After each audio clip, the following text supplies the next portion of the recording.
I never understood why my husband became so distant after my diagnosis, until the day he packed his bags. Now watching him on my doorstep, tears streaming down his face after news of my lottery win hit the local paper. Everything made perfect sense. Some people only love you when you have something they want, health, or in this case, wealth. The magnolia-scented spring air drifted through our bedroom window as I sat on the edge of our king-sized bed, the phone still clutched in my trembling hand. The doctor's words echoed in my mind. Before we jump back in, tell us where you're tuning in from, and if this story touches you, make sure you're subscribed, because tomorrow I've saved something extra special for you. Stage 2 breast cancer. Good prognosis with immediate treatment. Surgery followed by chemotherapy. Farrah? What did they say? Adam stood in the doorway, his tall frame casting a long shadow across our cream carpet. His voice carried an edge of impatience rather than concern, his eyes not meeting mine, but glancing repeatedly at his watch. We had dinner reservations at Bellamy's, the upscale restaurant where we'd celebrated our 9th wedding anniversary just 3 months earlier. I looked up at him, this man I'd shared a life with for nearly a decade, trying to find the words. How do you tell your husband, your supposed partner in sickness and in health, that your body has betrayed you, that the cells inside your breast have turned against you, multiplying with a vengeance that would require poison to stop? It's cancer, I finally said, the words hanging in the air between us like a physical presence. Stage 2. The doctor says with treatment the prognosis is good, but cancer? Adam interrupted, his voice a strange mixture of shock and something else I couldn't quite identify. Are you sure? As if I would joke about such a thing. As if the biopsy results that had kept me awake for 3 nights straight while waiting were something I might have misinterpreted. Yes, Adam, I'm sure. My voice steadier than I expected. I need surgery, followed by chemotherapy. Dr. Wilson wants to move quickly. He ran his hand through his perfectly styled dark hair, a gesture I'd once found endearing but now seemed performative. What about the Moreland Project? Of all the questions he could have asked, about my feelings, my fears, my treatment options, he asked about work. The Moreland Project was a major design undertaking for our architectural firm, one I'd spent months developing as lead architect. It was important, certainly, but in that moment, I'll need to step back, I said, surprise giving way to the first flicker of disappointment. Mark can take lead. He knows the vision. Adam frowned, pacing. The bedroom we'd redesigned together just last year, his footsteps heavy on the hardwood floor where the carpet ended. Mark lacks your eye for detail. The client specifically asked for you. I have cancer, Adam. The words felt strange on my tongue, still new and terrifying. My body is trying to kill me. The Moreland Project will have to understand. He stopped, pacing, his expression shifting to something that looked like sympathy, but didn't quite reach his eyes. Of course, you're right. I'm sorry. He glanced at his watch again. We should probably cancel dinner. You think? The sarcasm slipped out before I could stop it. He reached for his phone. I'll call them. You should rest. I watched him step into the hallway, his voice dropping to a murmur as he spoke with the restaurant. No comforting touch, no embrace, no, we'll get through this together. Just practical arrangements and a subtle retreat.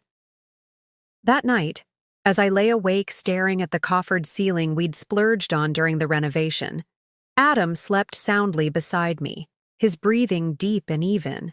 The distance between us, though only inches of Egyptian cotton, suddenly felt vast. I didn't know it then, but that distance would only grow in the coming weeks. The first changes were subtle.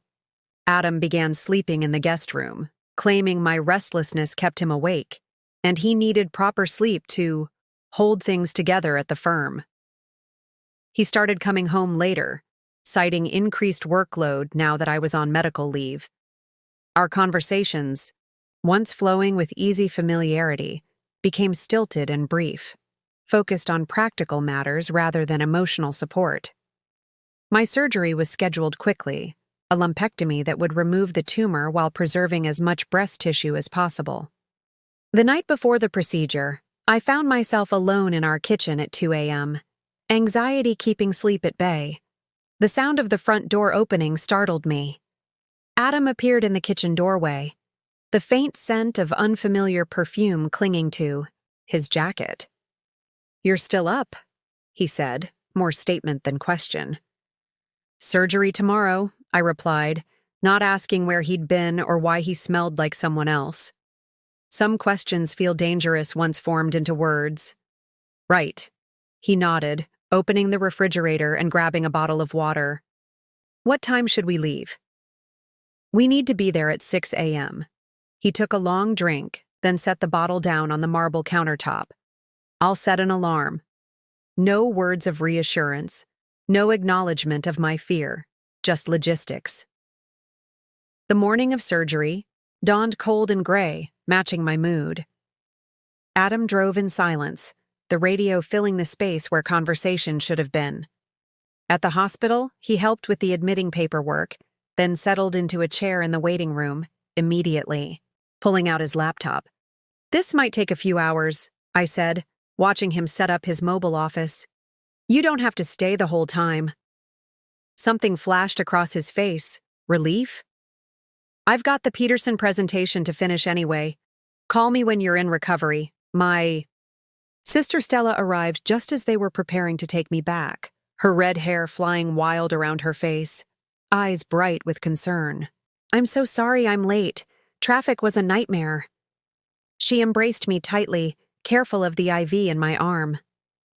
"How are you feeling?" "Scared," I admitted, the word easier to say to her than to my own husband. She squeezed my hand. "That's normal. But you're strong, Farrah. Stronger than you realize." From the corner of my eye, I saw Adam shift uncomfortably in his chair. "Adam." Stella nodded in his direction, her tone cooler than the spring air outside. My sister had never been his biggest fan, though she'd tried for my sake. "You're heading in with her, right?" He cleared his throat. "Actually, they only allow one person, and since you're here now..." The lie came so easily to him. The hospital had no such policy. Stella's eyebrows rose, but before she could speak, a nurse appeared. "We're ready for you, Mrs. Sullivan." As they wheeled me toward the operating room, I glanced back to see Adam already returning to his laptop, his attention fully absorbed by the screen. Stella walked alongside my gurney until they stopped her at the surgical wing doors, her expression a mixture of love for me and barely concealed contempt for the man who should have been in her place. The surgery was successful, the margins clear, though the sentinel lymph node showed some cancer cells, upgrading my diagnosis slightly. Chemotherapy would definitely be necessary. I woke in recovery to find Stella by my side, her smile warm despite the worry in her eyes. "Where's Adam?" I asked, my voice rough from the intubation. "He had to go back to the office," she said carefully. "Something about a client emergency." Of course he did. The pattern continued through my recovery at home. Adam became a ghost in our house, present in theory but absent in all the ways that mattered. He hired a home health aide to help me during the day, claiming work demands prevented him from taking time off. The aide, a kind-hearted woman named Marta, provided more emotional support in her 8-hour shifts than Adam did in his brief appearances. My friend Daisy visited regularly, bringing homemade soups and fresh flowers. "Has Adam taken any time off?" she asked one afternoon, arranging tulips in a crystal vase as I rested on the living room sofa. "He's very busy," I replied, the excuse sounding hollow even to my own ears. Daisy's expression remained neutral, but her eyes revealed her thoughts. Reed would drag himself to work on his deathbed, but even he took 2 weeks off when I had my gallbladder removed. I changed the subject. 2 weeks after surgery, I had my first appointment with the oncologist to discuss chemotherapy. Adam had a meeting he couldn't reschedule, so Stella accompanied me instead. Preparing and narrating this story took us a lot of time, so if you are enjoying it, subscribe to our channel. It means a lot to us. Now back to the story. Dr. Martinez, a petite woman with kind eyes and a no-nonsense manner, laid out my treatment plan. 16 weeks of chemotherapy, followed by radiation. "You'll likely lose your hair," she explained gently. "And there may be other side effects: fatigue, nausea, potential fertility impacts." I nodded, trying to absorb it all while fear crept up my spine. "What about work?" I asked, thinking of the firm, of the Moreland project that Adam was so concerned about. "Some patients can work part-time during treatment," Dr. Martinez said. "But listen to your body. Pushing yourself too hard can compromise your immune system." Stella squeezed my hand. "Work can wait. Getting better can't." That evening, I sat Adam down in our living room to discuss the treatment plan. He listened, nodding occasionally, his eyes darting to his phone whenever it buzzed with notifications. "I'll probably lose my hair," I said, watching his face carefully. "The doctor says there are good wigs available, but whatever you need." He interrupted, not unkindly, but with the air of someone checking off a task list. "We have good insurance." "It's not just about the wig, Adam." My voice caught. "I'm scared about how different I'll look, how different I'll feel." He reached across the sofa and patted my hand awkwardly. "You'll still be you." But would I? And would that be enough for him? The question lingered unasked. My first chemotherapy session was scheduled for a Tuesday morning. Adam had an unavoidable client meeting, so Gemma, my oldest friend since college, took me instead.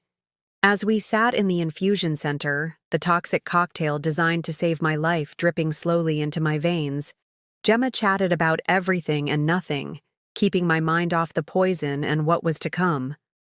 "Have you thought about a wig?" she asked. "We could make it fun. Try styles you've never dared before. Always wanted to be a redhead? Now's your chance." I smiled despite myself. "Maybe something wildly different. Platinum blonde?" "You'd rock it," she assured me, then hesitated. "How's Adam handling everything?" I stared at the IV in my arm. "He's adjusting." Gemma's silence spoke volumes. The side effects hit 3 days. Later. Violent nausea that left me curled around the toilet bowl. Bone-deep fatigue that made even lifting my head from the pillow a Herculean task. And a strange metallic taste that made everything I tried to eat taste like copper pennies. Adam moved permanently into the guest room then. "You need your rest," he insisted, "and I'll just disturb you if I'm getting up for work." A week later, clumps of my chestnut hair began coming out in the shower. I watched the strands circle the drain, tears mixing with the water streaming down my face. That evening, I asked Adam to help me shave my head, to take control of at least this one aspect of what was happening to me. "I don't think I can," he said, not meeting my eyes. "Maybe Stella or Daisy can help?" I called Stella, who came immediately with clippers borrowed from her husband. She sat me in a kitchen chair draped with a sheet and gently, lovingly, removed what remained of my hair, telling me how beautiful my perfectly shaped head was, how my eyes looked even more striking now. When she finished, I studied my reflection. In the handheld mirror, a stranger stared back, pale and alien, skull-like without the frame of hair I'd had my entire life. Adam walked into the kitchen, stopped short at the sight of me, and mumbled something about needing to make a call before retreating to his office. That night, I heard him on the phone through the wall, his voice low but intense. "I can't do this. It's not what I signed up for. She's not even herself anymore." The words cut deeper than any surgeon's scalpel. 2 days later, I was sitting at the kitchen island attempting to eat dry toast, one of the few things that didn't immediately trigger nausea, when Adam appeared in the doorway, a suitcase in hand. Need to talk, Farrah." I stared at the suitcase in Adam's hand, the expensive leather weekender we'd bought together during our trip to Italy 3 years earlier. My stomach dropped not from the chemo this time, but from the unmistakable meaning of packed bags on a Tuesday morning. Talk? I repeated, my voice barely a whisper. About what? He set the suitcase down with deliberate care, as if the sound of it hitting our travertine floor might shatter something beyond repair. Perhaps it already had. This isn't working, Farrah, he said, his voice carrying a practiced tone that told me he'd rehearsed this speech. I've tried, but I can't. I'm not built for this kind of situation. I clutched my bathrobe tighter around my frail body, suddenly aware of how vulnerable I looked. Pale, bald, 20 pounds lighter than when we'd renewed our vows on our 5th anniversary. What kind of situation? I asked, though I knew. The in sickness part of our vows? He flinched, the first genuine reaction I'd seen from him in weeks. That's not fair. Not fair? I almost laughed. What wasn't fair was the cancer eating away at my body.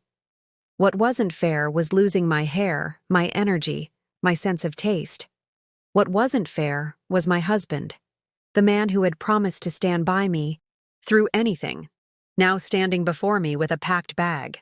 Then explain it to me, Adam, I said, surprising myself with the steadiness in my voice. Help me understand what could possibly be more important than supporting your wife through cancer treatment. He looked at the floor, the wall, the ceiling, anywhere, but at me. I'm not leaving because of your cancer. It's more complicated than that. Then uncomplicate it for me. He sighed, finally meeting my eyes.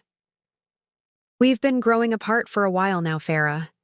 Even before the diagnosis. The firm, the Moreland project.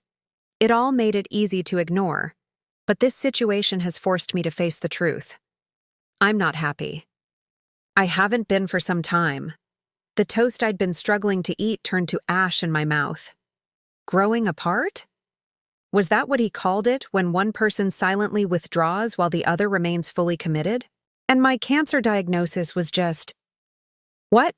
Convenient timing for you to finally admit it? His jaw tightened. That's not what I'm saying. Then what are you saying, Adam? Because from where I'm sitting, weak from chemotherapy, fighting for my life, it looks very much like you're abandoning me when I need you most. He ran his hand through his hair, that familiar gesture now infuriating in its familiarity. I can't be the person you need right now. I've tried, but I just can't. You deserve someone who can support you properly through this. And you've decided that person isn't you. It wasn't a question. I've already talked to Mark about buying out my share of the firm, he continued, as if discussing a business transaction rather than the dismantling of our life together. The paperwork should be finalized next week. The house is in both our names, so we'll need to figure that out eventually. But I think you should stay here during your treatment. How considerate. He wouldn't make me move while undergoing chemotherapy. Should I be grateful? Where will you go? I asked, hating that I still cared. Reed has a rental property that's vacant. I'll stay there until I figure out next steps. Reed, Daisy's husband, so they knew already.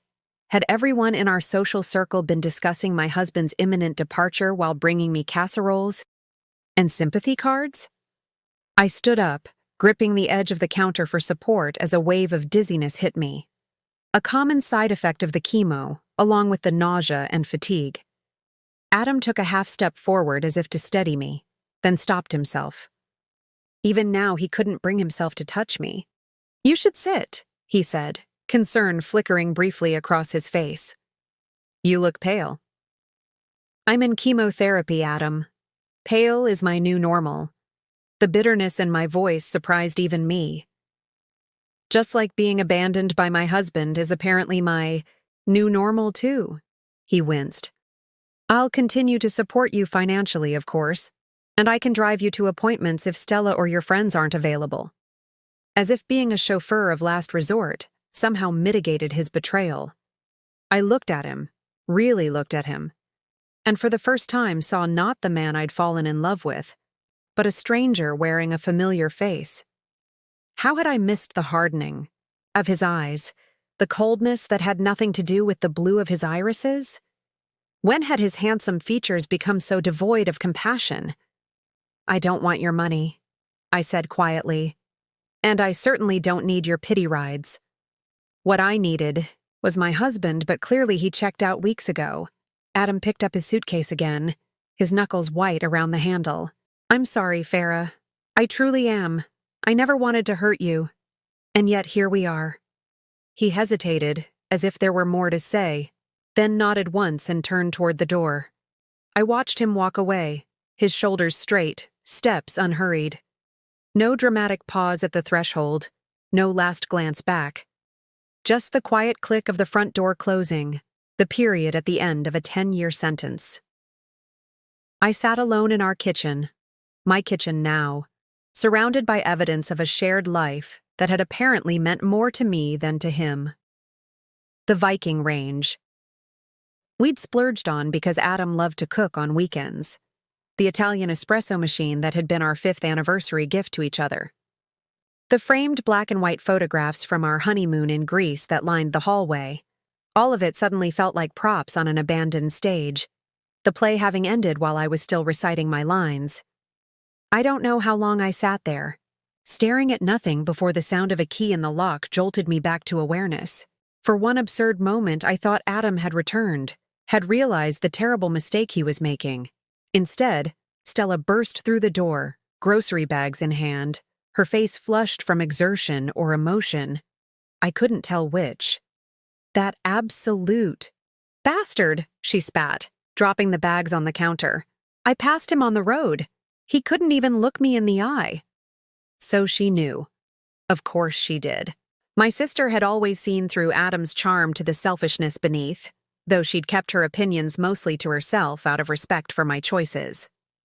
"He left," I said, the words feeling strange on my tongue, similar to how "I have cancer" had felt just weeks earlier. New and terrifying realities that my brain struggled to process. Stella wrapped her arms around me, careful of the tender port in my chest where the chemo drugs entered my bloodstream. "I'm so sorry, Farrah. So sorry." I felt numb, disconnected from my body in the moment. "He said we've been growing apart, that he's not happy." Stella pulled back to look at me, her green eyes, so like our mother's, blazing with protective fury. "What he is a coward, a selfish, spineless coward, who doesn't deserve a single one of your tears." But the tears came anyway, hot and fast, the emotional dam breaking now that Adam was gone, and only my sister remained to witness my collapse. I cried for the marriage I thought I had, for the partner who had promised forever and delivered only, until it got difficult, for the future I'd imagined that now lay in ruins at my feet. Stella held me through it all, murmuring soothing words, her own tears falling into my non-existent hair. When the sobs finally subsided, leaving me hollow and exhausted, she guided me to the sofa in the living room, tucking a soft blanket around me. "What am I going to do?" I whispered, hating how small my voice sounded. Stella's expression hardened, with determination. "First, you're going to beat cancer. Then you're going to rebuild your life, a better one without that selfish jerk." She squeezed my hand. "And you won't do it alone. I'm here. Daisy and Gemma are here. We've got you, Farrah." He said Reed knew about him leaving. Stella nodded grimly. "Reed tried to talk him out of it. So did Mark from your firm. No one could believe he was actually going through with this. So everyone had known except me." The realization stung, adding humiliation to the already potent cocktail of grief and betrayal. "I feel so stupid," I admitted. "So blind." "You're not stupid," Stella insisted fiercely. "You're loyal. You believe in your vows. That's not a character flaw, Farrah. It's a strength. Adam's the one who should be ashamed, not you."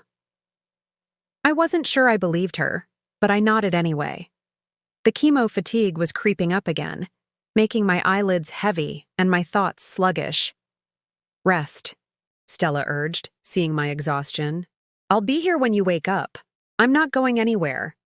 As I drifted into an uneasy sleep, I couldn't help but think how those were exactly the words Adam should have said, but never did.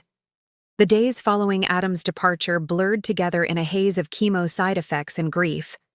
Each morning, I'd wake up reaching for a husband who wasn't there. The cold emptiness of the king-sized bed a cruel reminder of dual losses, my health and my marriage.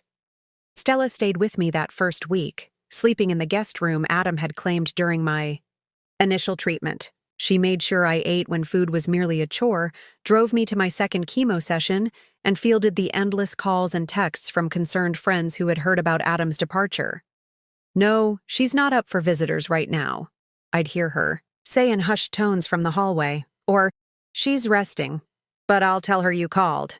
My fierce protector, shielding me from well-meaning but exhausting sympathy. On day 9 of Adam's absence, yes, I was counting, Daisy appeared at my door with a casserole and an expression that hovered between anger and uncertainty. I didn't know if you'd want to see me, she said, standing awkwardly on the porch. Given that Reed knew, I stepped back to let her in. "You're not responsible for your husband's actions, or mine." Her relief was palpable as she followed me into the kitchen, setting the casserole on the counter. Reed tried to talk him out. Of it, Farrah. We all did. All? I turned to face her, suddenly alert. Who exactly is all, Daisy? She looked down, fingers nervously tracing patterns on the marble countertop. Me? Reed? Mark from your firm? A few others from your social circle. Adam had been talking about leaving for weeks. He'd made up his mind. But Reed thought if enough people confronted him, he might reconsider. The betrayal deepened like a knife twisting in my chest. Weeks. Adam had been planning his exit for weeks, discussing it with our friends while I fought. For my life, oblivious to the social drama unfolding around me. When? My voice was surprisingly steady. When did he first mention leaving? Daisy's discomfort was visible, but I needed answers more than I needed to spare her feelings. The night after your diagnosis, she admitted finally.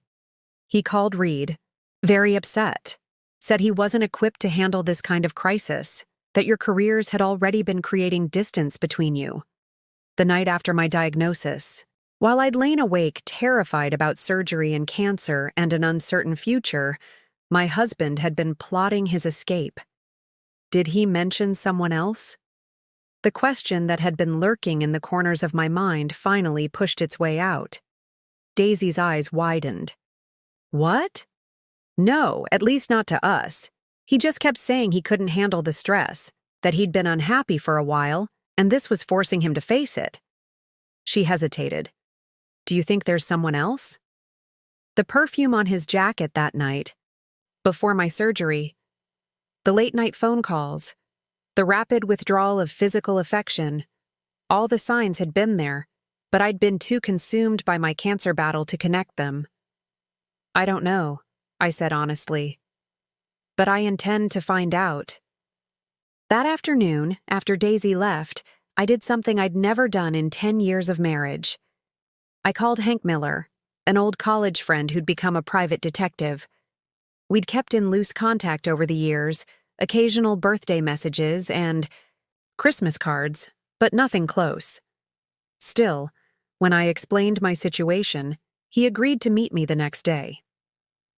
Hank arrived at precisely 2 p.m., looking much the same as he had in college, tall and lanky with observant hazel eyes and a quiet demeanor that made people underestimate his intelligence.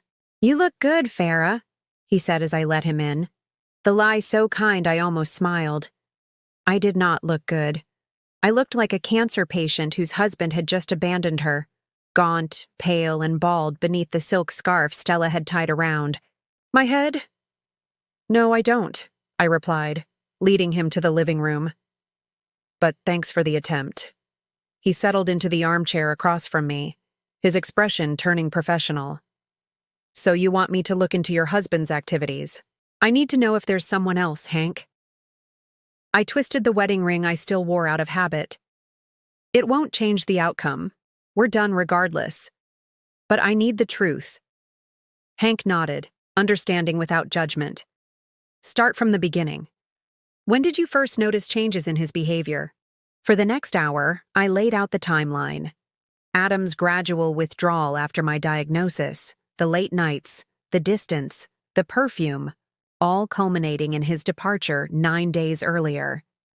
Hank took notes, occasionally asking clarifying questions, in his methodical way.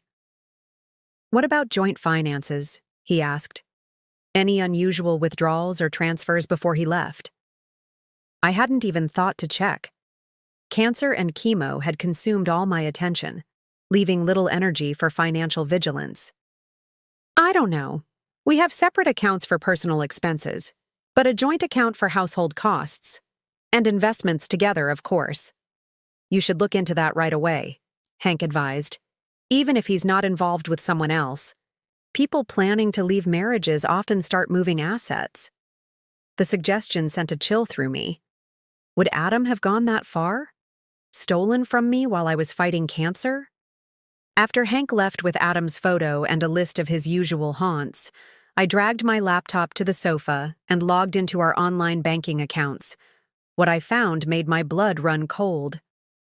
Over the past month, Adam had been systematically transferring money from our joint account to his personal account, small amounts that wouldn't immediately raise flags, but which added up to nearly $45,000.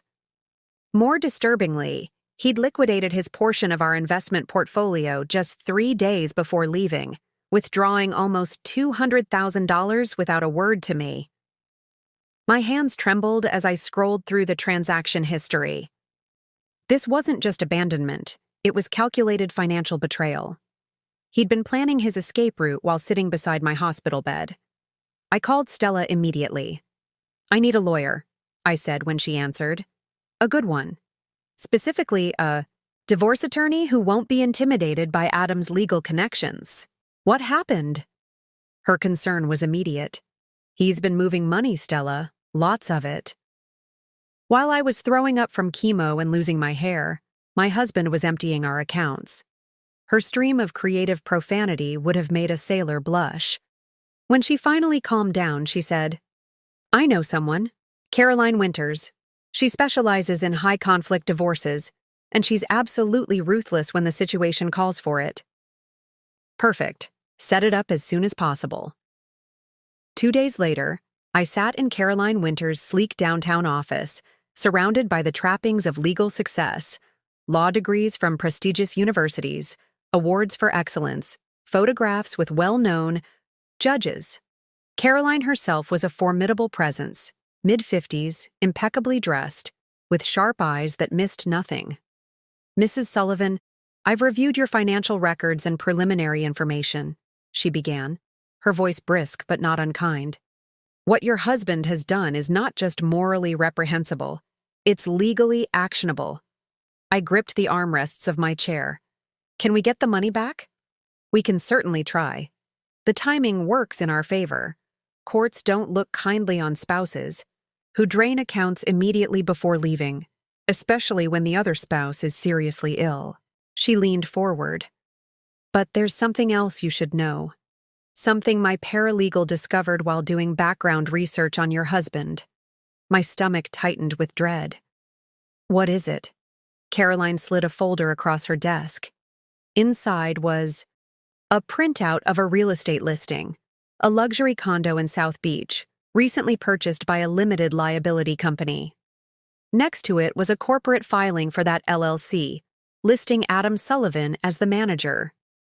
Your husband bought a $1.2 million condo in Florida 3 weeks ago through an LLC created just days after your cancer diagnosis. The purchase was completed the day before he left you. The room seemed to tilt sideways as the implications sank in. But where did he get that kind of money? We don't have that much liquid cash, even with what he took from our accounts. That, Caroline said grimly, is exactly what we need to find out. As I left her office, my phone buzzed with a text from Hank. Found something. Need to meet in person. Your house, 7 p.m.? The hours until 7 p.m. crawled by with excruciating slowness. When Hank finally arrived, his typically calm expression was troubled. "You should sit down for this, Farrah." I sank onto the sofa, bracing myself.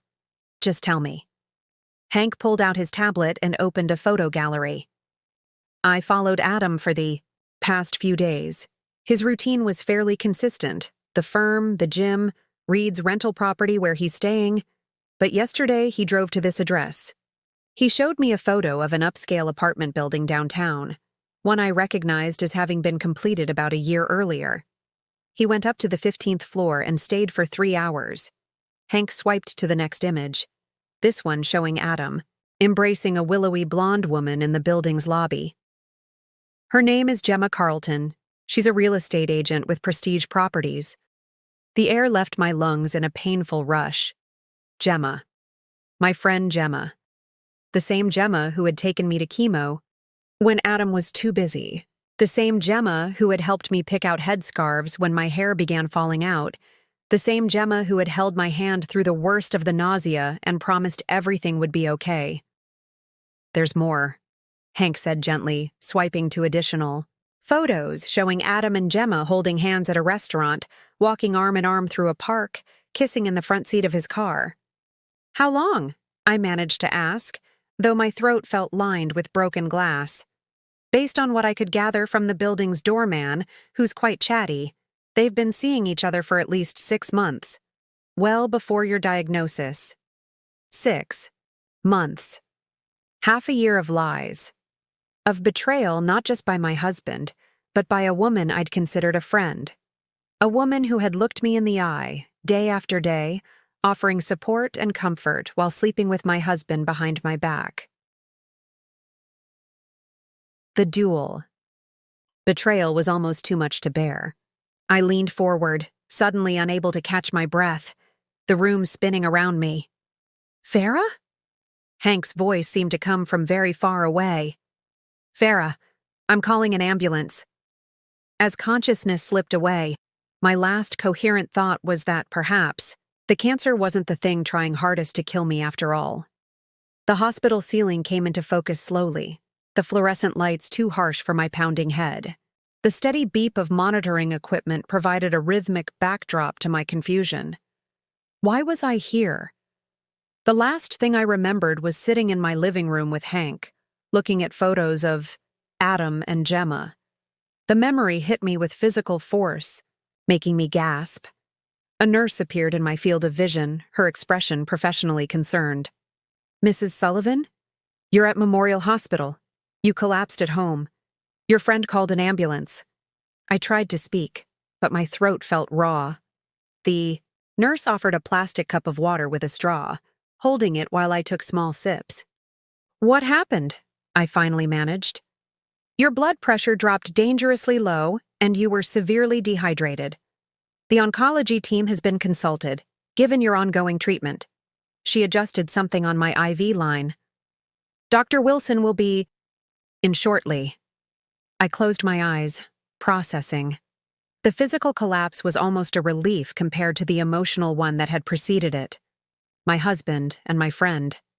Together. For months. While I battled cancer.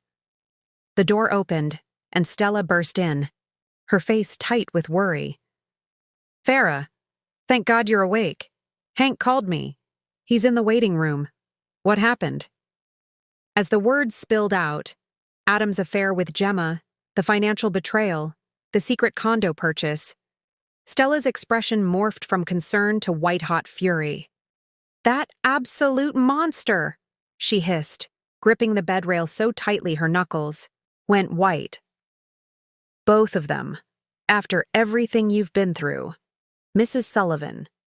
Dr. Wilson entered, chart in hand, her normally warm manner slightly rigid.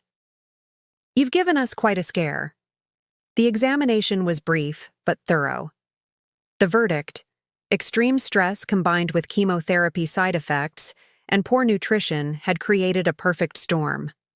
My immune system, already compromised by treatment, couldn't handle the additional burden of emotional trauma. "We need to consider adjusting your treatment plan," Dr. Wilson said, her tone leaving no room for argument.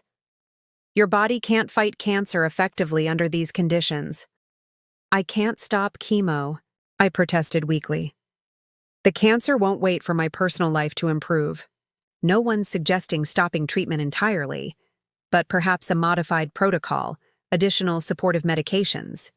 She paused, choosing her words carefully. And I'm going to strongly recommend psychological support. Cancer is hard enough. Without additional stressors. Additional stressors. Such a clinical term for having your life exploded from multiple directions simultaneously. After Dr. Wilson left, Stella helped me sit up, adjusting pillows behind my back. You're coming to stay with me when they discharge you, she announced. No arguments. I can't impose. It's not an imposition. It's what family does. Her eyes welled with tears. Let me do this, Farrah. Please. I couldn't protect you from Adam's betrayal or from cancer, but I can at least make sure you're not alone through it. Too exhausted to argue, I nodded. Just until I'm stronger. The hospital kept me for 3 days, pumping me full of fluids and nutrients, monitoring my heart function, and adjusting my medications.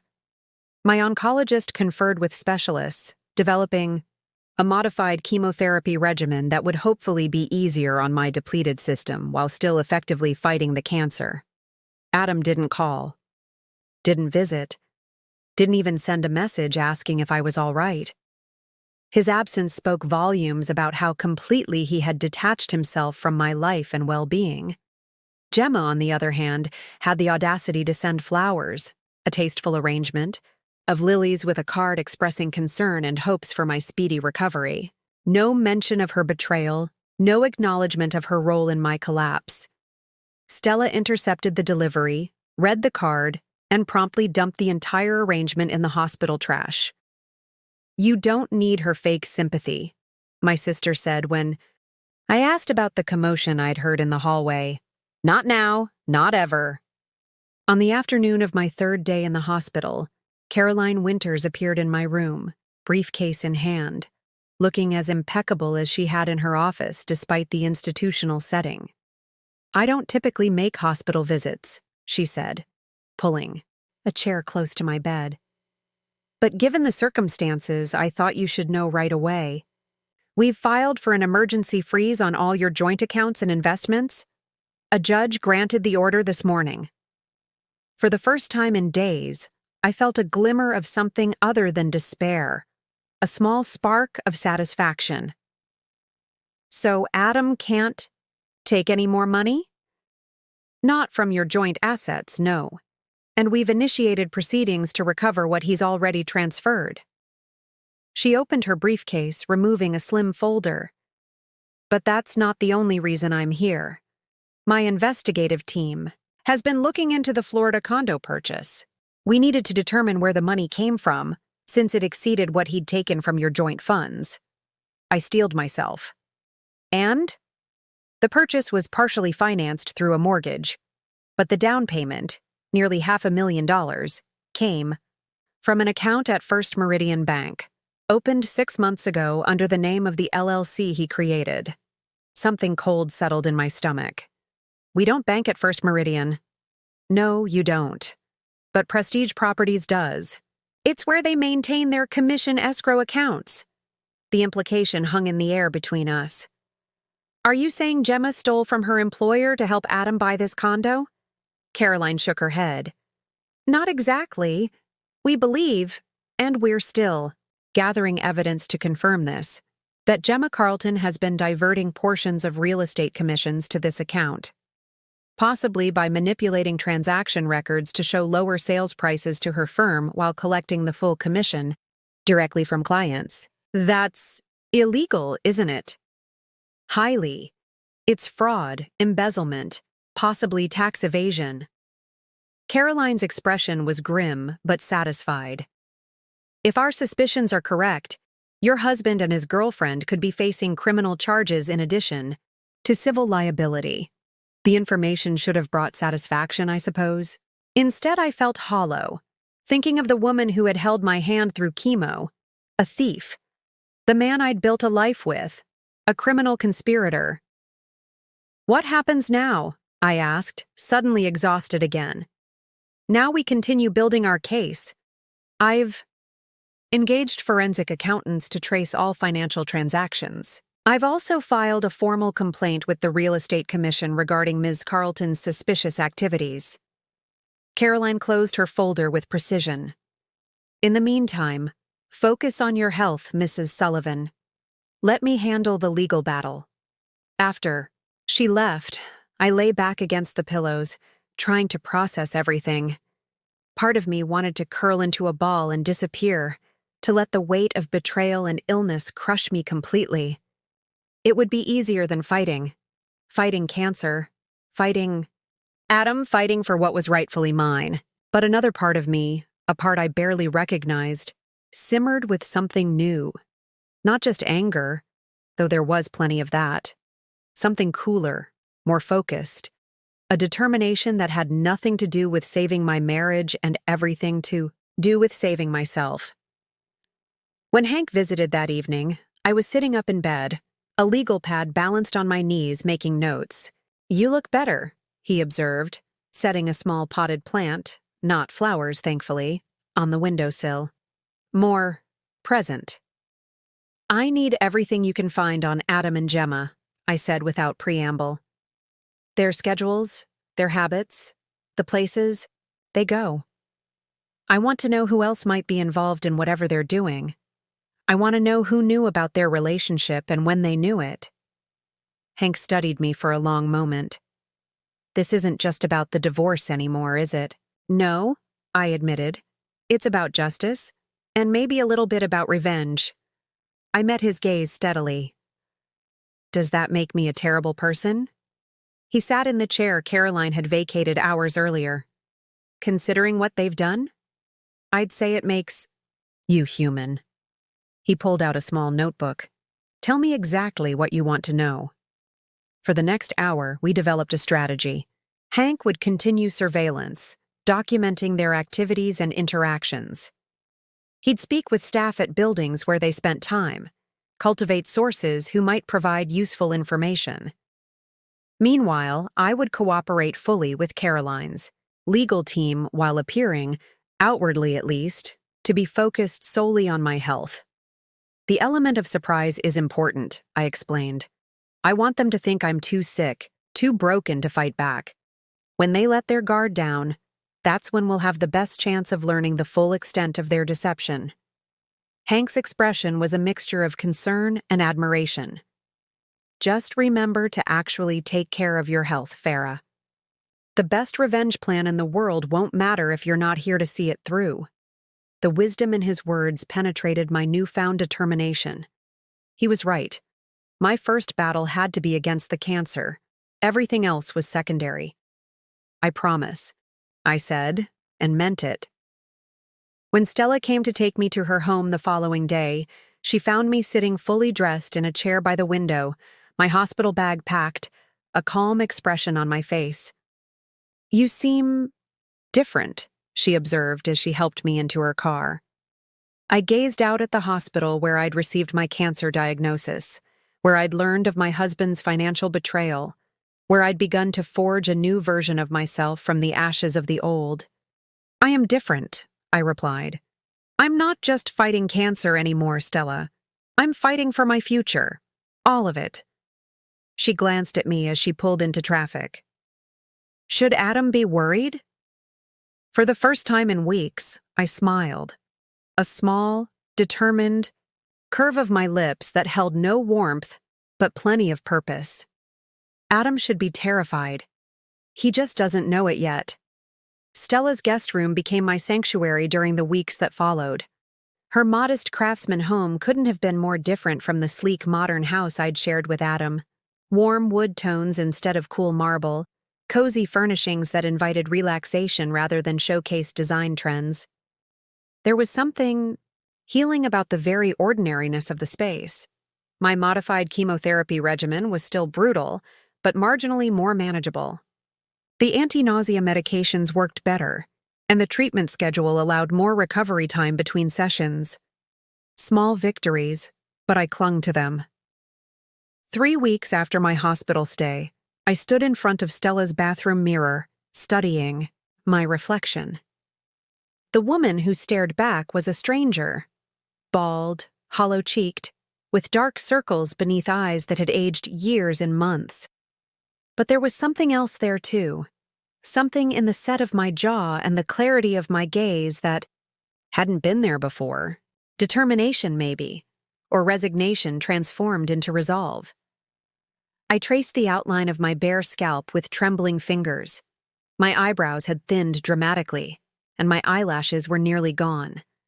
Cancer and chemotherapy had stripped away every physical attribute I'd once identified with femininity and attractiveness, and yet I was still here, still fighting.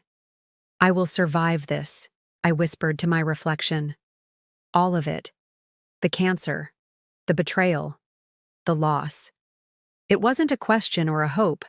It was a declaration, a promise to myself. The doorbell rang, interrupting. My moment of resolve. Voices drifted up from downstairs, Stella greeting someone, the deeper tones of a male response. Curious, I wrapped my robe more tightly around my thin frame and made my way carefully down the stairs. Mark Wilson from the architectural firm stood in Stella's living room, looking uncomfortable but determined. My former colleague and Adam's business partner shifted his weight from foot to foot when he saw me.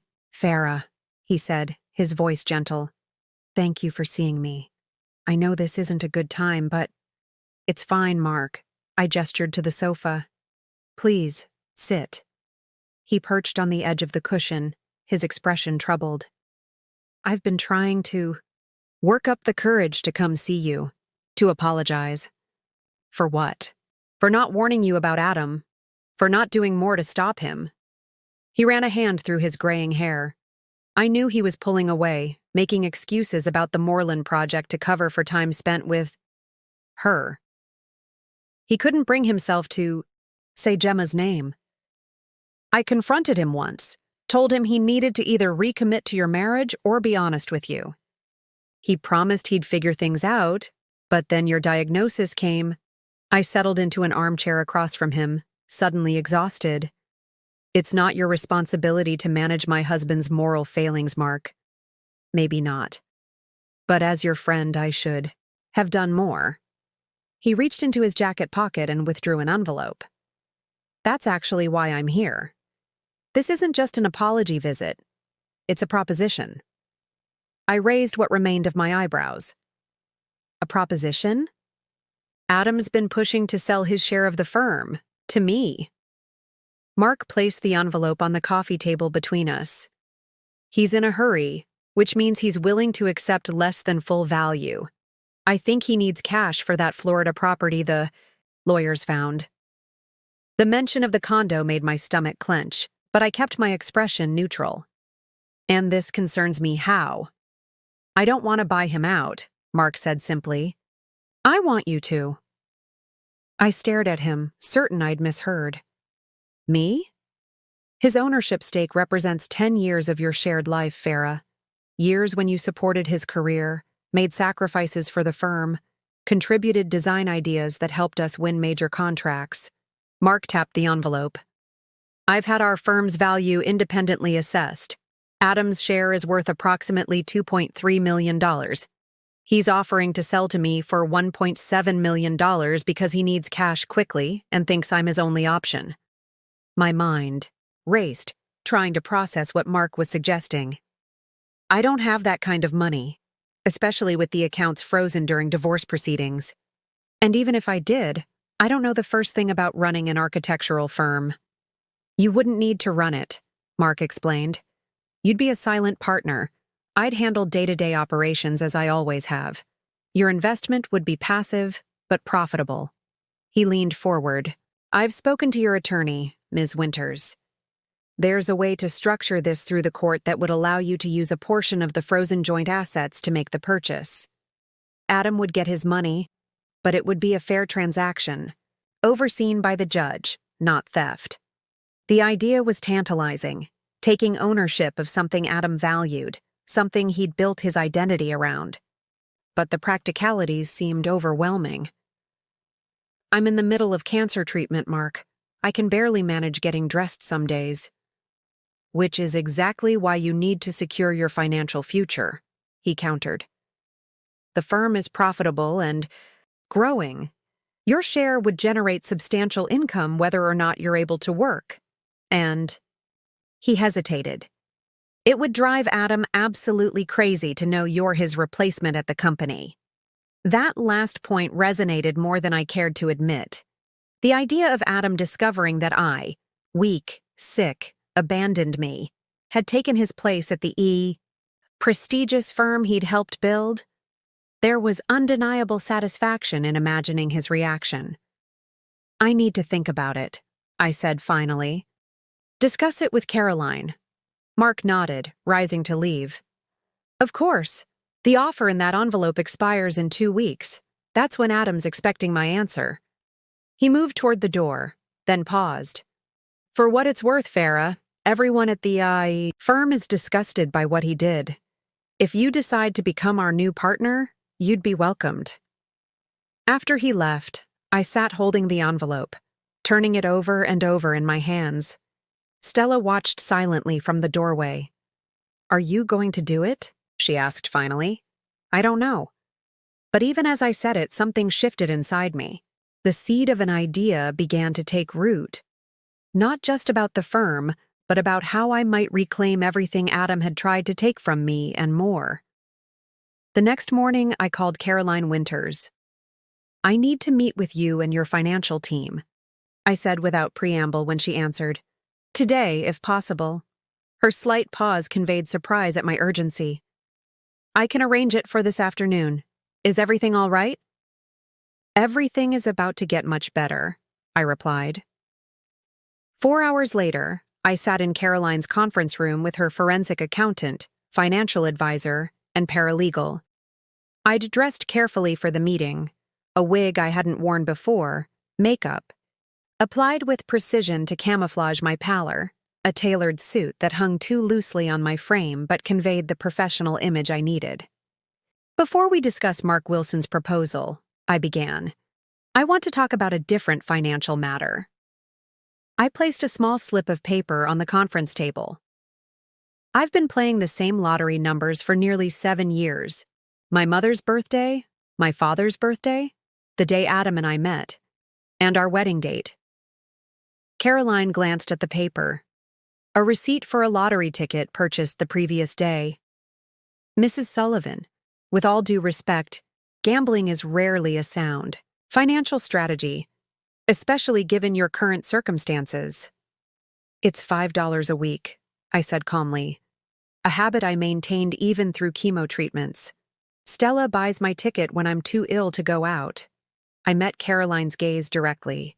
"I don't expect to win. That's not why I'm telling you this." "Then why are you?" the financial advisor, Mr. Brennan, asked. "Because I want to establish legally and officially that my lottery purchases predate my separation from Adam by many years. That these are my numbers played consistently with my personal funds." I leaned forward. "And I want to establish that any future winnings would be my separate property, not marital assets subject to division." Understanding dawned in Caroline's eyes. "You're creating a record. Insurance, so to speak." "Exactly.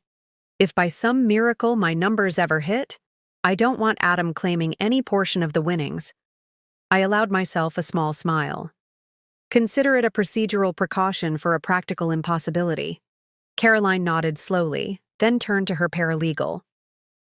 "Prepare an affidavit documenting Mrs. Sullivan's lottery playing history.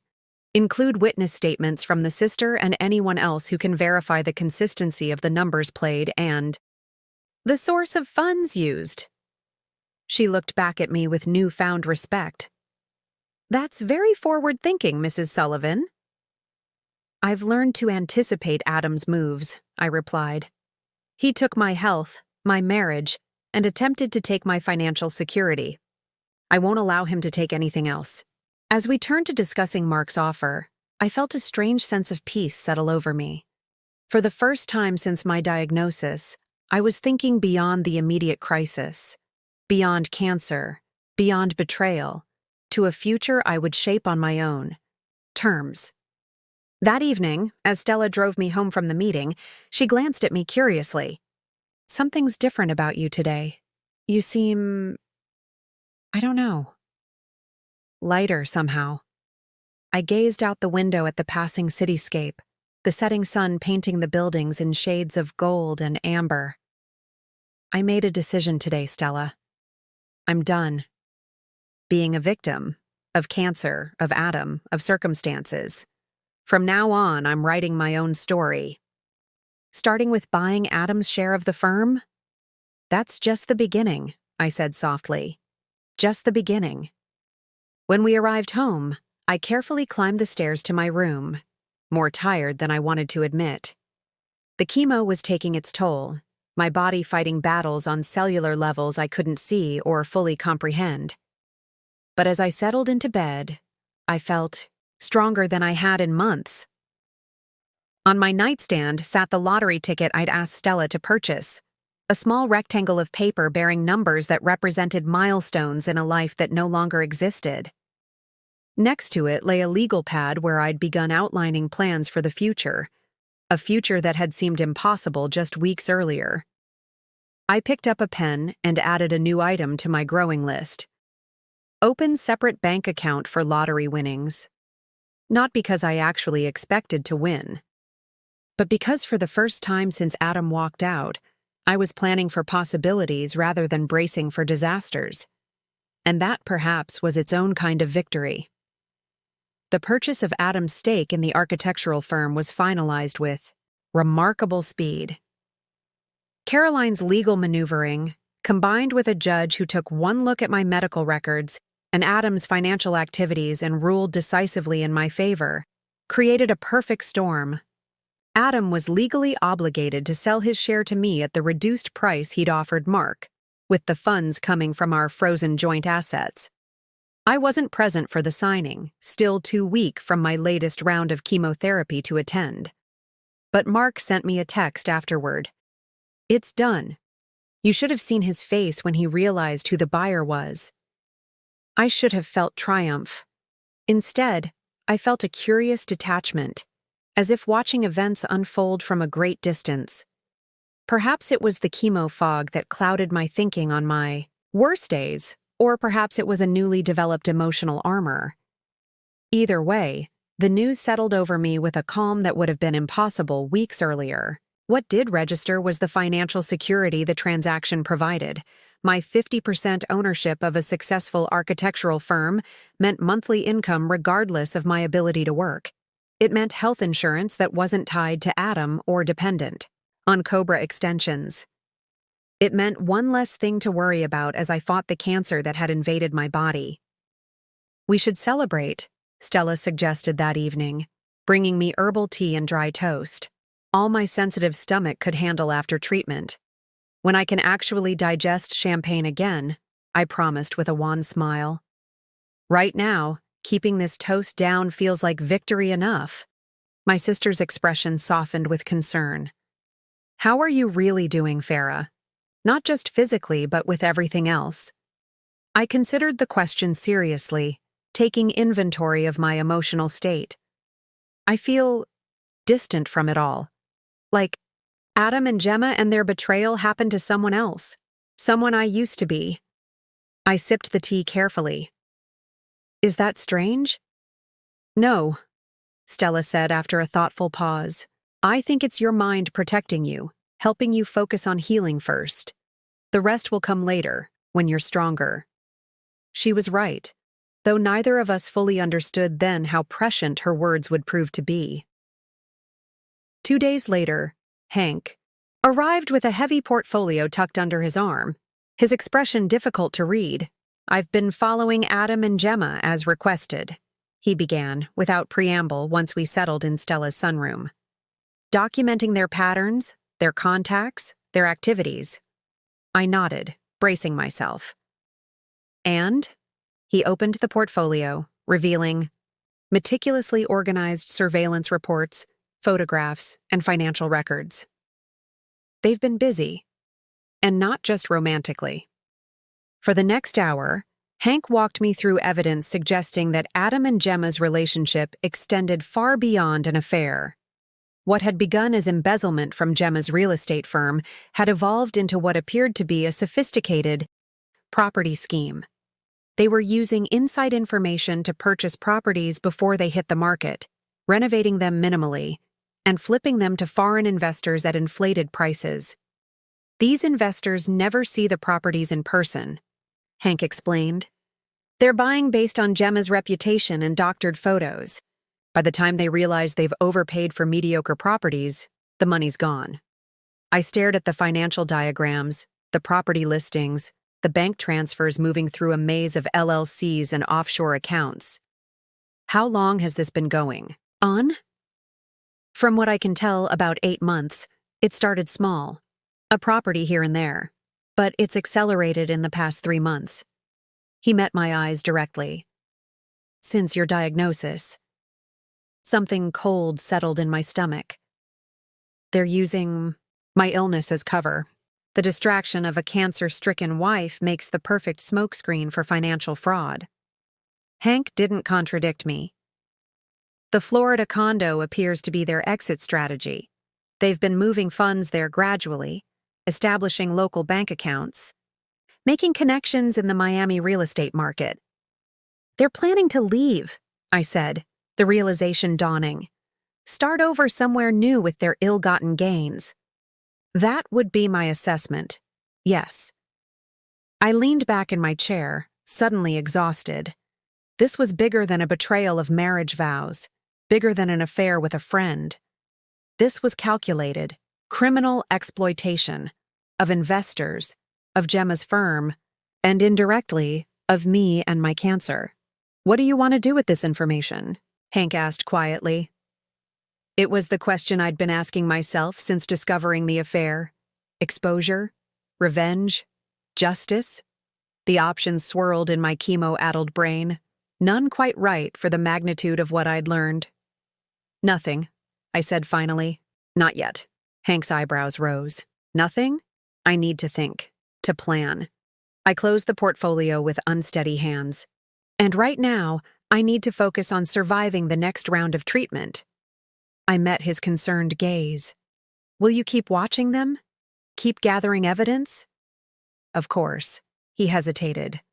But Farrah, if they're planning to leave the country, they won't, I said, with a certainty I didn't entirely feel. Adam's too arrogant to run. He thinks he's untouchable. After Hank left, I retreated to my room, more drained than I wanted to admit. The weight of what I'd learned pressed down on me, making it difficult to breathe. I needed space, not just physical distance, but emotional and mental room to process everything. The next morning, I made a decision that surprised even me. I need to go away for a while, I told Stella over breakfast. Somewhere quiet, where I can focus entirely on healing. Her spoon paused halfway to her mouth. Away? Where? Dad's cabin on Lake Windermere.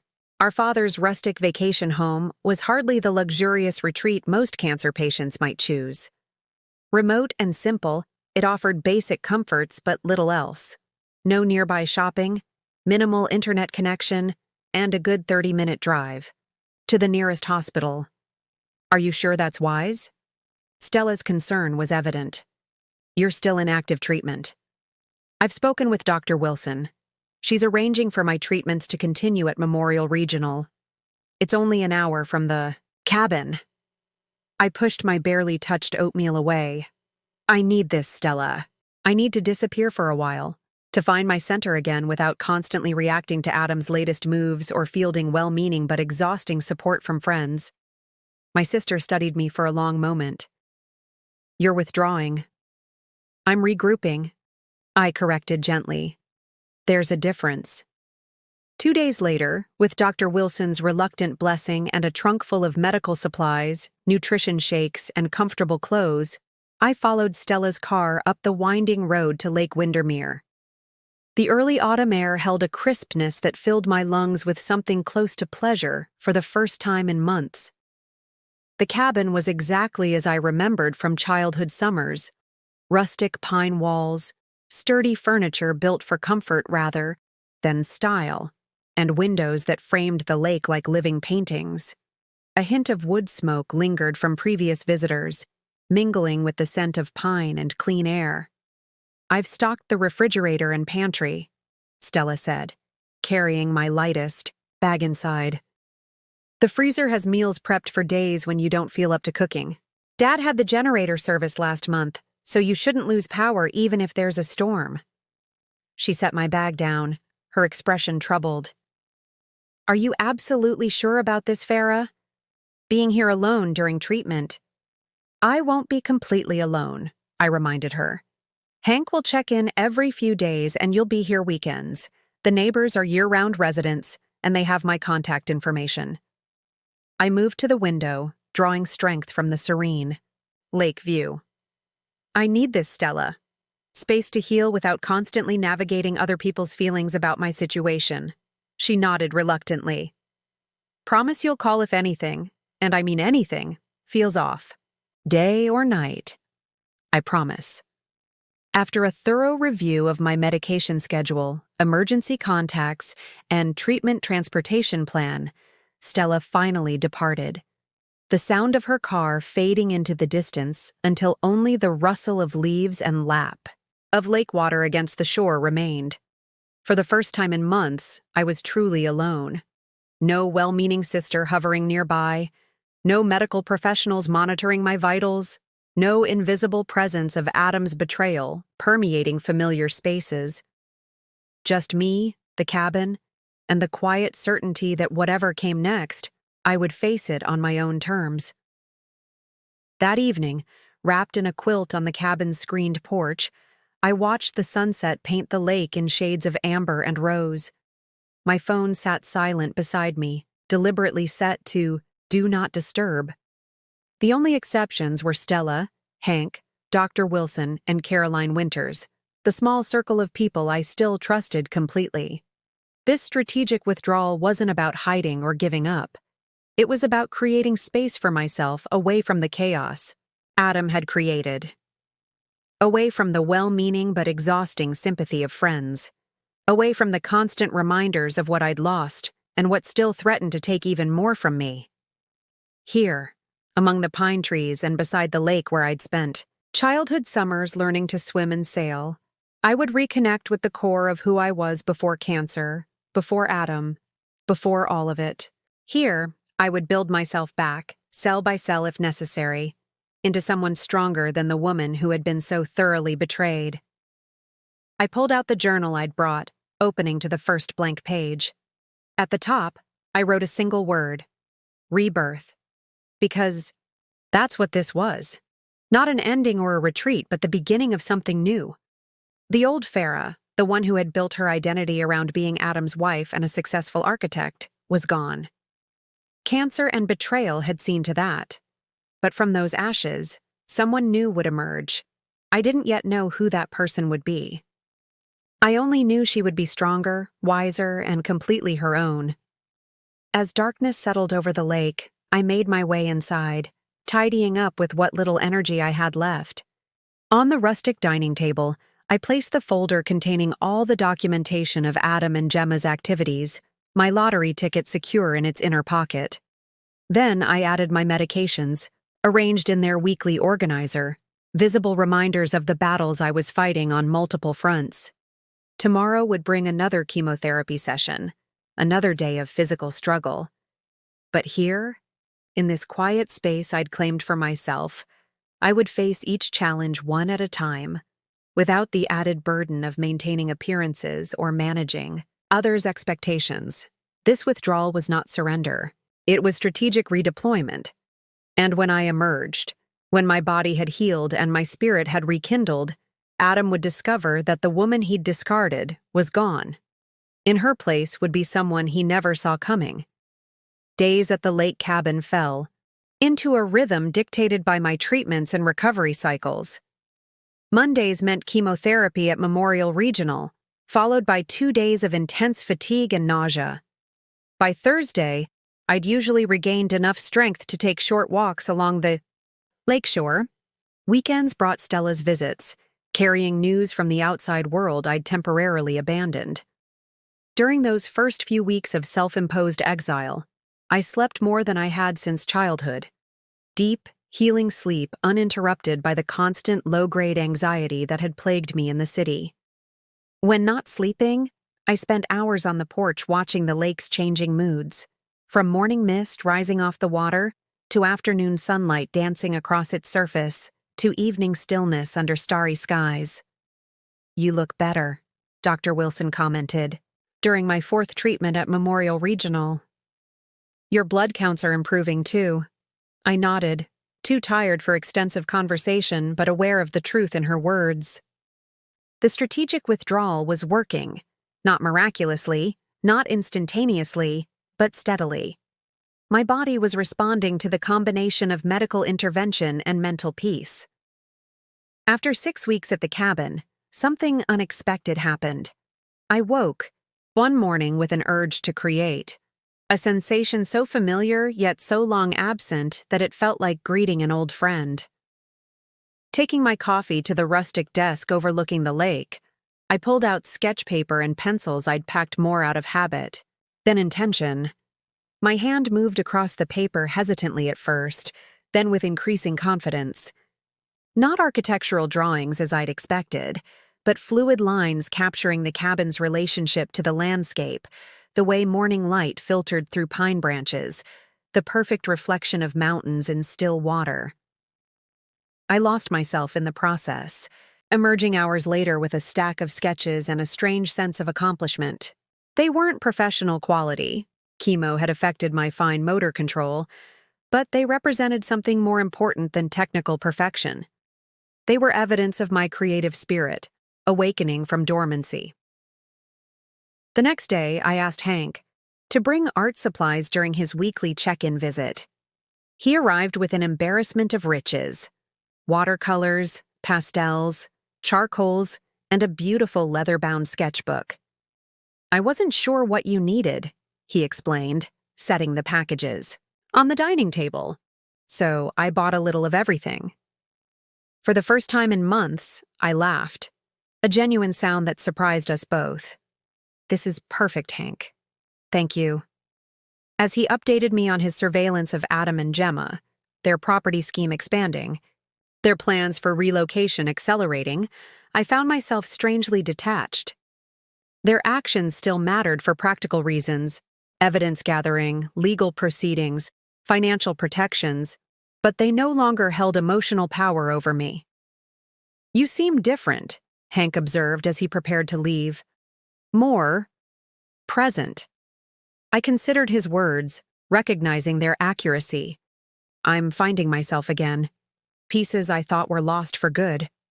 After he left, I opened the watercolors, experimenting with capturing the afternoon light on the lake. The results were amateur at best, but the act itself felt profoundly healing, creating beauty after so much ugliness, building something new after so much destruction.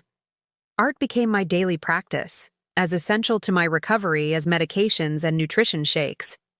I worked primarily in watercolors, drawn to their unpredictability and flow, the way they required both control and surrender, much like the healing process itself. During my better weeks, I began venturing into the small town near the lake. The local bookstore became a favorite haunt, its creaky wooden floors and ceiling-high shelves offering literary escape on days when my body kept me close to home. The owner, a silver-haired woman named Eleanor, never commented on my obvious illness, treating me instead with the matter-of-fact kindness I found myself craving. "I've set aside some art instruction books," she told me one afternoon, placing a stack on the counter. "Noticed your interest in watercolors last time you were browsing." The simple act of being seen as a person with interests rather than a cancer patient felt like a gift. I purchased the entire stack along with a locally made journal bound in soft leather. That journal became another essential resource, a private space to process thoughts too raw for verbal expression. I wrote about the cancer, about Adam's betrayal, about my fears and hopes in small daily victories. Some entries were angry, others despairing, many simply exhausted. But gradually, imperceptibly, the tone shifted.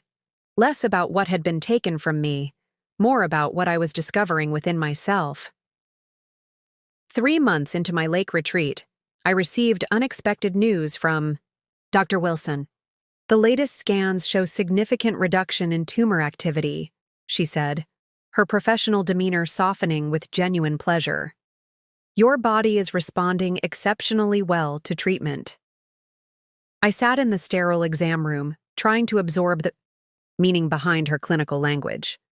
"So the cancer is not gone," she cautioned, "but retreating. If this response continues, we can discuss scaling back to maintenance therapy after your next 3 sessions." She studied my face. "This is good news, Farrah. Very good news." That evening, back at the cabin, I celebrated alone with a cup of herbal tea on the porch, watching an osprey dive for fish in the golden late-afternoon light. The cancer was retreating. My body, so recently a battleground of betrayal on cellular and emotional levels, was fighting back successfully on at least one front. I updated my journal with the news, then found myself adding a list. Things I've gained. The list surprised me with its length and substance. Financial independence through firm ownership. Artistic rediscovery. Deeper connection with Stella. New relationships with Eleanor and others in the lake community. Physical strength returning incrementally. Mental clarity. Emotional resilience. For the first time, I allowed myself to consider life after cancer, after divorce, after betrayal. Not returning to what was, but creating something entirely new. The sketches and watercolors scattered around the cabin represented more than creative expression. They were explorations of possible futures. The following week brought Caroline Winters to the cabin, legal documents in her elegant briefcase and determination in her sharp eyes. "We've compiled enough evidence about Adam and Gemma's property scheme to file fraud charges," she explained, spreading papers across the dining table. "The choice is yours. Pursue criminal prosecution now, or hold the evidence as leverage in divorce proceedings." I studied the documents, bank statements, property records, witness testimony from former clients who'd realized they'd been defrauded. The case against Adam and Gemma was substantial, potentially devastating. "What would you recommend?" I asked, genuinely curious about her professional assessment. Caroline considered the question carefully. Legally, pursuing criminal charges immediately would likely result in the most severe consequences for them both. However, she paused, choosing her words with precision. "Timing is a strategic consideration. Once this evidence becomes public, they'll be forced to respond.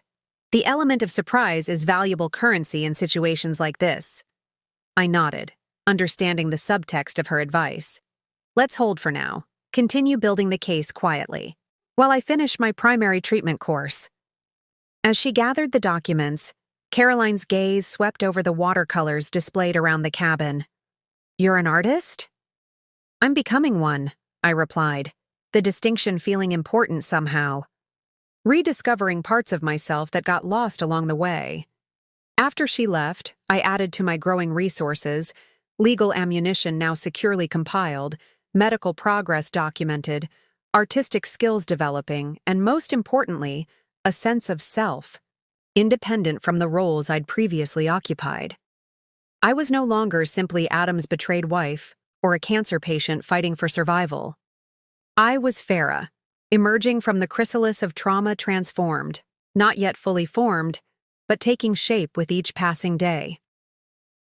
That night, I stood on the dock watching moonlight create a silver path across the dark water. 6 months ago, I couldn't have imagined standing here, feeling the cool night air on skin no longer quite so paper-thin, thinking about futures instead of endings. I touched the scar where surgeons had removed cancer from my breast, a permanent reminder of vulnerability. Then I looked up at the vast starry sky, a reminder of equally permanent strength. Both were true. Both were part of me now, and both would inform whatever came next. 6 months into my lake retreat, the first signs of spring began to emerge. Tender green buds on tree branches, birdsong returning to the mornings, and occasional warm breezes, interrupting the lingering winter chill. My body seemed to mirror nature's renewal. The severe fatigue that had defined my existence began to ease, replaced by longer periods of energy and clearer thinking. "Your blood work is the best we've seen since starting treatment," Dr. Wilson confirmed during my latest appointment. "The maintenance therapy is working well, and your body is recovering more effectively between treatments." I'd completed the most intensive phase of chemotherapy and transitioned to a maintenance protocol that required visits every 3 weeks instead of weekly. My hair had begun to return, soft as a newborn's and surprisingly darker than before, nearly black where it had once been chestnut brown. The face in my mirror was still gaunt, but color had returned to my cheeks, and my eyes had regained some of their former brightness. "When do you think I can return to work?" I asked, the question surprising us both. Dr. Wilson considered carefully. "Part-time might be reasonable within the next month, assuming your progress continues, but I'd recommend easing back gradually." The prospect of rejoining the world I'd withdrawn from stirred complicated emotions. The lake cabin had become a sanctuary, a place of healing and rediscovery. Yet I recognized the signs of readiness within myself: curiosity about the architectural firm I now co-owned, interest in professional challenges beyond watercolor landscapes, and a growing desire to reclaim spaces I'd ceded during my illness. After my appointment, I made an unscheduled stop at the firm's offices, my first visit since becoming Mark's partner. The receptionist's eyes widened in surprise. "Mrs. Sullivan, we weren't expecting you." Her gaze flickered over my changed appearance, professional politeness barely masking shock at my transformation. "It's an impromptu visit," I explained. "Is Mark available?" She made a quick call, and moments later, Mark appeared in the reception. A genuine pleasure lighting his face. "Farrah, this is a wonderful surprise." As he led me through the office, I noted the subtle changes. New design boards in the conference room, different artwork in the corridors, several unfamiliar faces among the staff. The space felt simultaneously familiar and foreign, like revisiting your childhood home after decades away. Mark's office remained largely unchanged.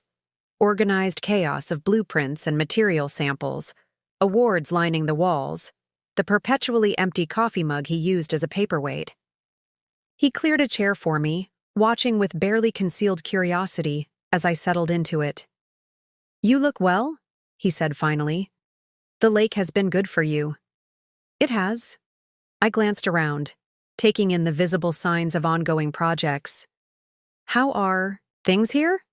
"My monthly reports show impressive numbers, but they don't tell the whole story." For the next hour, Mark updated me on client developments, staff changes, and upcoming projects. I listened attentively, asking occasional questions, but mostly absorbing the rhythms of the business world I'd temporarily abandoned. "Sorryland, project is back in discussion," Mark mentioned toward the end of our conversation. "They've been waiting for you, actually. Said they'd prefer to work with the original vision architect when you're ready." The project that had once seemed so crucial, the one Adam had prioritized over my cancer diagnosis, now felt like a relic from another lifetime. Yet a flicker of professional interest sparked within me. "I'd like to review the materials," said.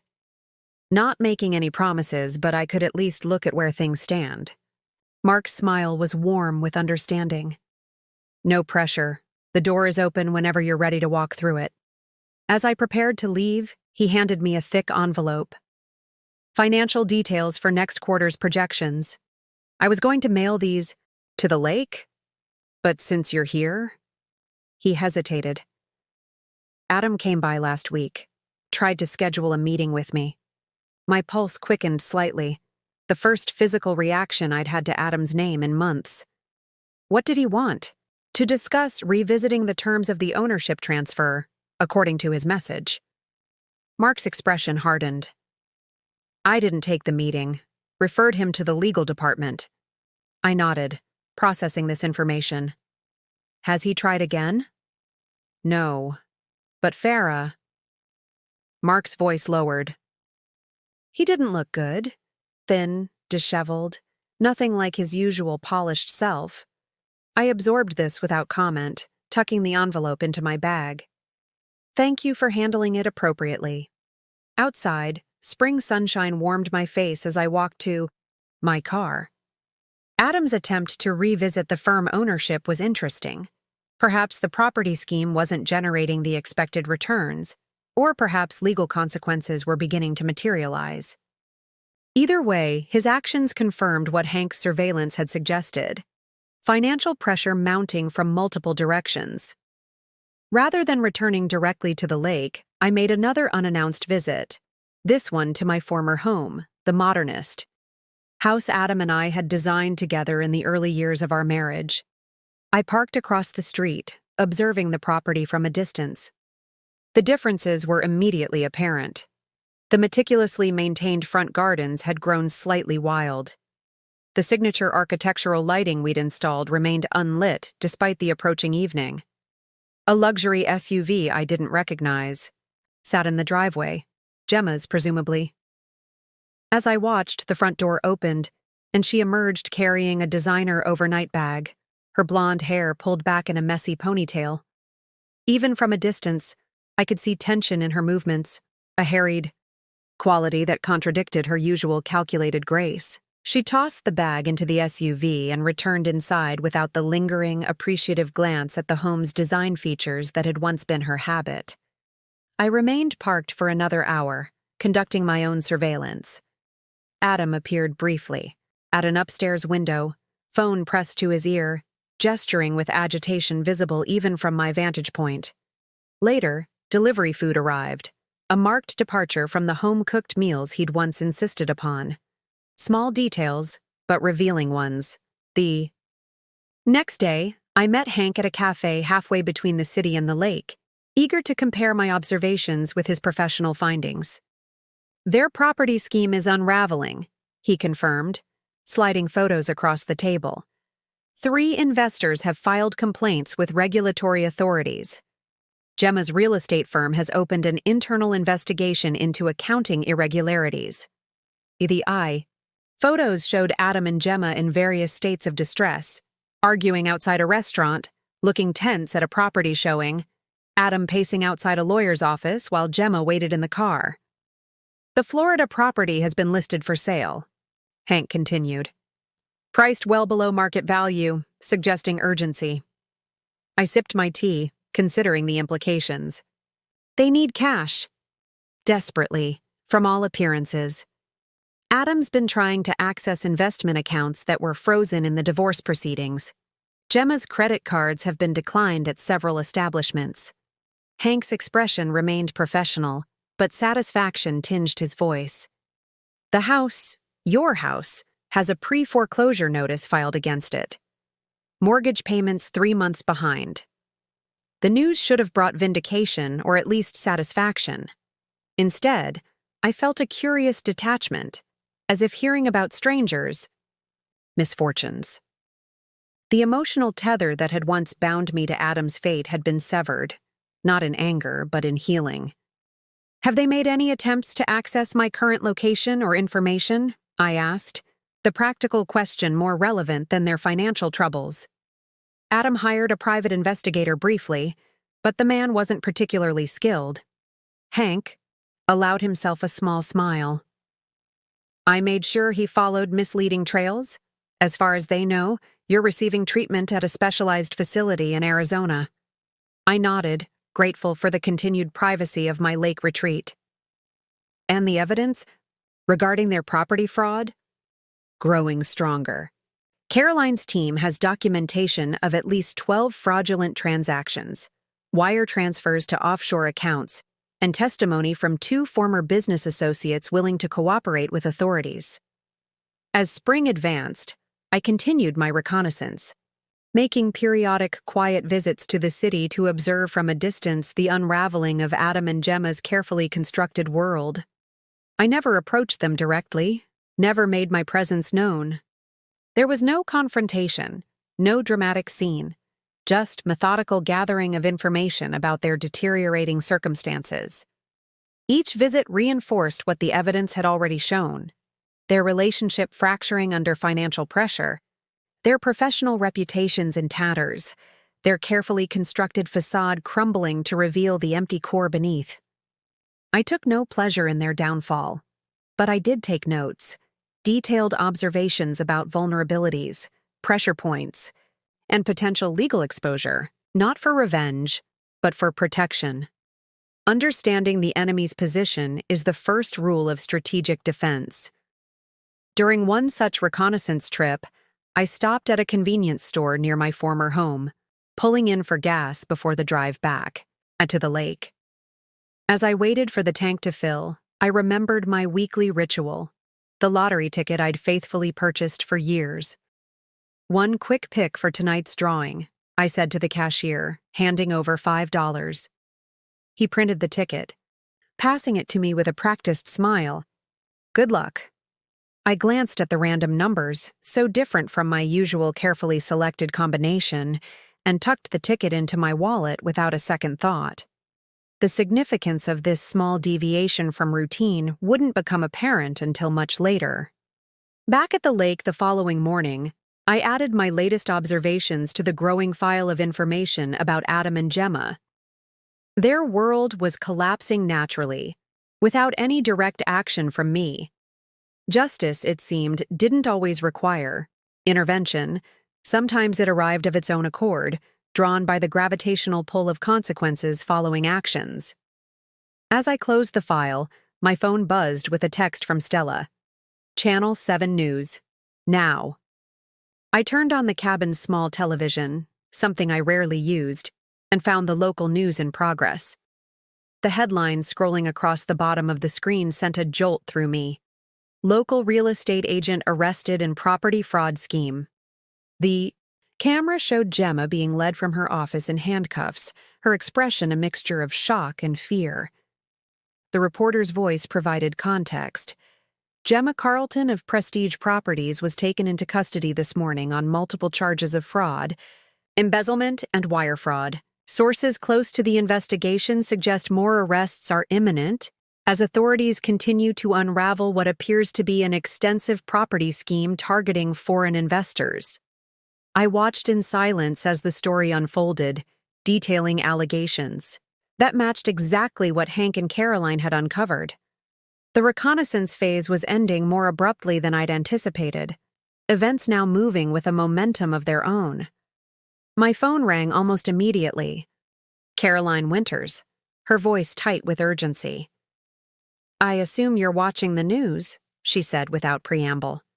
"Adam hasn't been arrested yet, but it's coming. The DA's office has been in touch with my team about the evidence we've compiled." "What do they need from me?" I asked, already mentally preparing for the next phase. "A formal statement eventually. For now, just be aware that things are accelerating." She paused. "Are you ready for this to become public, Farrah? Once Adam is arrested, your connection to the case will likely emerge." I looked out at the peaceful lake, reflecting the clear spring sky. The months of quiet healing, of strategic withdrawal and resource building, had prepared me for precisely this moment. "Yes," I said with calm certainty. "I'm ready." Adam's arrest came 3 days after Gemma's, a textbook dawn raid captured by local news cameras that seemed suspiciously well-positioned for the 6 a.m. event. I watched the footage from my lake cabin, a strange sense of unreality washing over me as my estranged husband, disheveled and unshaven, wearing what appeared to be a hastily donned dress shirt with sweatpants, was led from our former home, in handcuffs. The charges were extensive: wire fraud, money laundering, conspiracy to commit fraud, and tax evasion. The district attorney's press conference that afternoon mentioned millions in fraudulent property transactions and extensive scheme targeting foreign investors. Adam's bail was set at $2 million, an amount that, according to Hank's sources, he was struggling to raise. "He's been calling everyone," Stella reported during her weekend visit. "Former colleagues, clients, even friends from college. No one's willing to help." I nodded, absorbing this information with the same detached interest I might give a case study on professional ethics. "What about his parents?" "Apparently they're disappointed and want him to take responsibility for his actions." Stella's air quotes conveyed her skepticism. Translation: "They won't risk their retirement funds on a son facing federal charges." The weekend papers featured the case prominently, with one investigative piece tracing the scheme back to its origins, shortly after Adam and Gemma began their affair. What struck me most was how thoroughly they had convinced themselves of their own invulnerability, how recklessly they had expanded their fraud even as the risks multiplied. Pride before the fall, as the saying goes. Caroline called on Monday morning, her tone businesslike. "The prosecutor wants to meet with you tomorrow. They're building their case and believe your testimony could be valuable, particularly regarding the timeline and financial aspects." I agreed to the meeting, though anxiety flickered at the edges of my calm. Public testimony would mean public exposure. My cancer, my abandonment, my private pain laid bare in court documents and witness statements. "Will I need to appear in court?" I asked. "Eventually, yes, though the case may not go to trial if they accept plea deals." Caroline paused. "Are you prepared for that possibility, Farrah?" "It would be completely understandable if you preferred to limit your involvement." I considered the question seriously. The lake retreat had helped me heal physically and emotionally, but public scrutiny was another matter entirely. Yet something within me, the same spark of determination that had carried me through cancer treatments and betrayal, rejected the idea of hiding from this final confrontation. "I'll do whatever is necessary," I said finally. "They chose this path, not me." The next day, I met with Assistant District Attorney James Harrington, a serious man with prematurely silver hair and intense focus. For 2 hours, I walked him through my knowledge of Adam and Gemma's activities, providing dates, financial details, and context that helped connect distinct pieces of their scheme.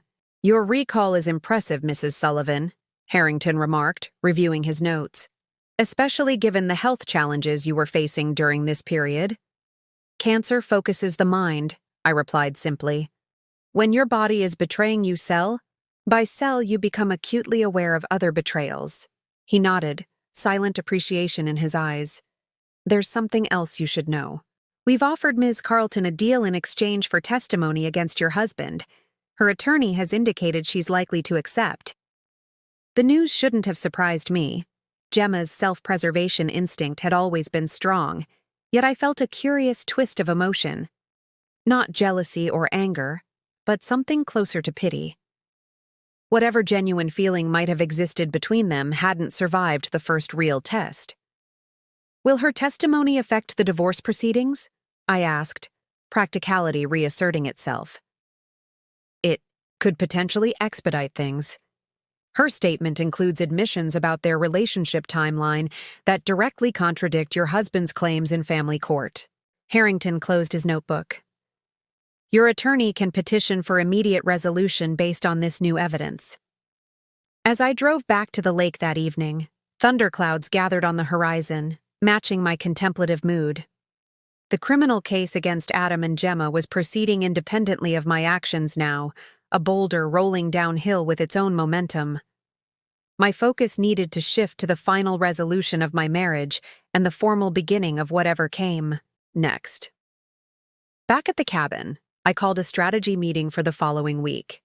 Caroline for legal matters, Mark for business concerns, Stella for personal support, and Hank for security considerations.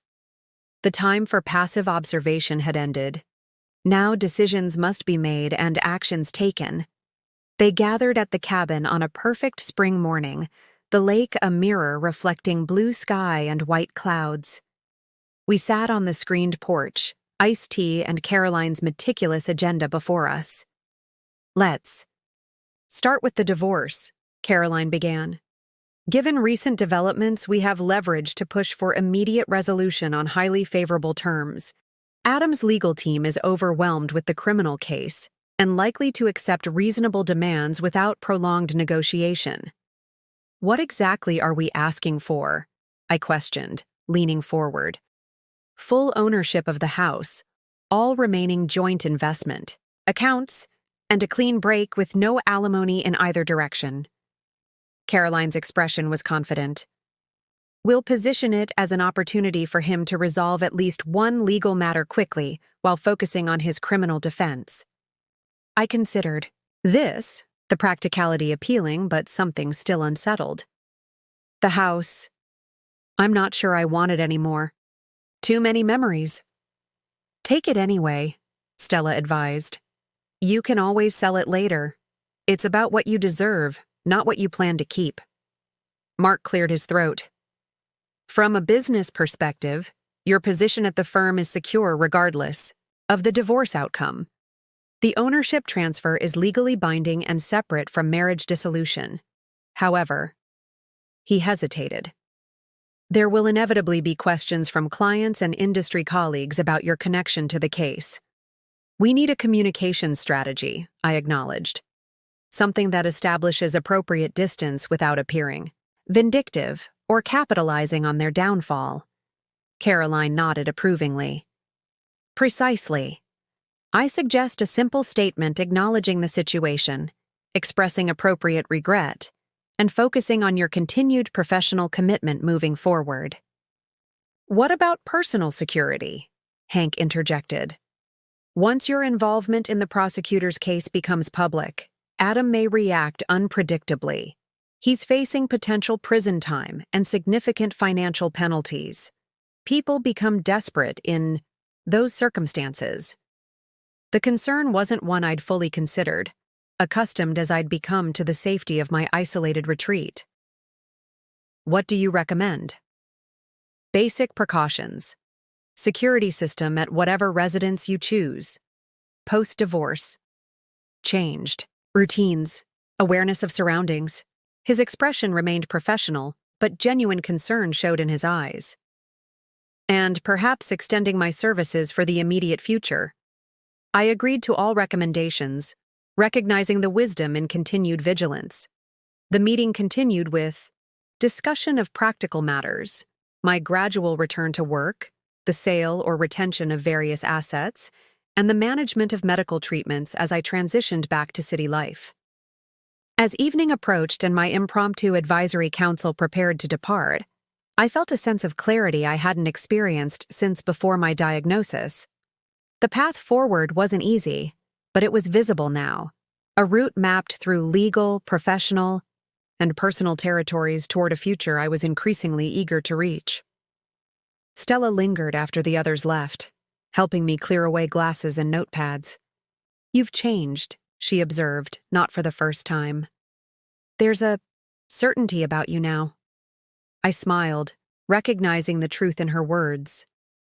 Cancer and betrayal strip away pretense. What remains is either broken beyond repair or forged into something stronger. I looked out at the lake, its surface now rippled by evening breeze. "I'm choosing to be stronger." Later that night, as I reviewed my notes from the meeting, I added a final item to my strategy. Lottery tickets. The weekly ritual that had once been mere habit now represented something symbolic. Continuity through chaos, hope sustained through hardship. I would continue playing my numbers, not with any expectation of winning, but as a personal affirmation that some parts of my pre-cancer, pre-betrayal self remained intact, carried forward into whatever new life awaited. What I couldn't have known then was how significant that small, seemingly inconsequential decision would prove to be, the final piece falling into place for a resolution none of us could have anticipated. Adam's attorney reached out 3 days after our strategy meeting, his tone suggesting urgency that belied his carefully worded email requesting an amicable discussion regarding marital asset distribution. Caroline forwarded the message to me with a single comment. "They're desperate." The timing aligned perfectly with our strategy. Adam needed to resolve the divorce quickly, both to free up potential assets for his criminal defense and to simplify his legal battles. His leverage had evaporated with his arrest. Mine had multiplied. "How do you want to respond?" Caroline asked during our conference call. "Accept the meeting, but on our terms," I replied. "Your office, not his, and I want to be present." Caroline's momentary silence conveyed surprise. "Are you certain? These negotiations can be contentious under the best circumstances. Given your history?" "I'm certain," I interrupted gently. "I need to see him face to face. Not for closure or confrontation, but to fully understand where we stand." The meeting was scheduled for the following Thursday, giving me time for another significant step, my official return to the architectural firm. After discussing the transition with Mark, we agreed on a 3-day work week initially, with flexibility, for my continuing medical treatments. My first day back brought a mixture of awkward welcomes and genuine warmth from colleagues. News of Adam's arrest and the fraud scheme had filtered through professional circles, creating an uncomfortable awareness that hung in the air despite everyone's best efforts at normalcy. "We've prepared a statement for clients who inquire about the situation," Mark explained, showing me the carefully worded paragraph that acknowledged my marriage to Adam while emphasizing my separate professional identity and non-involvement in his activities. "It's perfect," I said, relieved to have the issue addressed directly, rather than becoming the elephant in every client meeting. The Moreland project, once the source of Adam's inexcusable prioritization of work over my cancer diagnosis, now landed back on my desk with a poetic symmetry that wasn't lost on me. The clients had maintained their vision, but adjusted their timeline, allowing me to review the original designs with fresh perspective. Immersing myself in the creative challenges of architectural design proved unexpectedly therapeutic. The familiar rhythm of problem-solving and spatial visualization engaged parts of my brain that had lain dormant during treatment, awakening professional instincts that cancer and betrayal had temporarily overshadowed. By the time Thursday arrived, I felt centered in a way I hadn't expected, not just emotionally prepared for the confrontation with Adam, but professionally and personally grounded in my reclaimed identity. Caroline's office occupied the 15th floor of a downtown high-rise, the conference room offering sweeping views of the city skyline. I arrived early, dressed in a tailored pantsuit that hung slightly loose on my still-recovering frame, but conveyed the professional confidence I needed. "Remember, you don't need to say much," Caroline advised as we waited.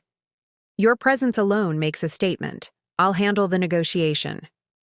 Adam arrived with his attorney precisely on time, his appearance shocking despite my mental preparation.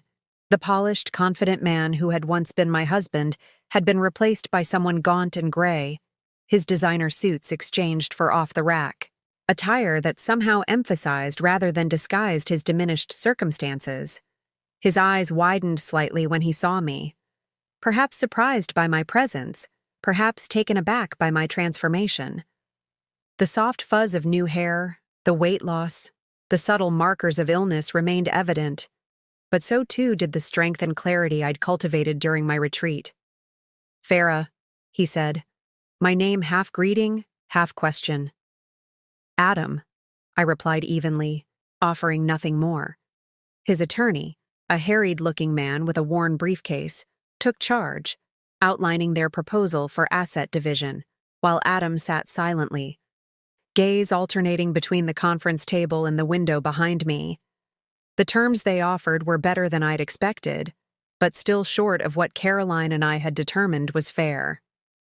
As his attorney spoke, I observed Adam carefully, noting the nervous tap of his fingers, the tightness around his mouth, the shadows beneath his eyes.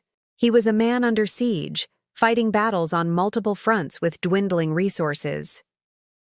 When his attorney finished, Caroline outlined our counterproposal methodically, full ownership of the house, complete access to all investment accounts not directly implicated in the fraud investigation, and my existing ownership of Adam's former share in the architectural firm to remain undisturbed. These terms are unworkable, Adam's attorney objected. My client requires liquidity for his ongoing legal expenses.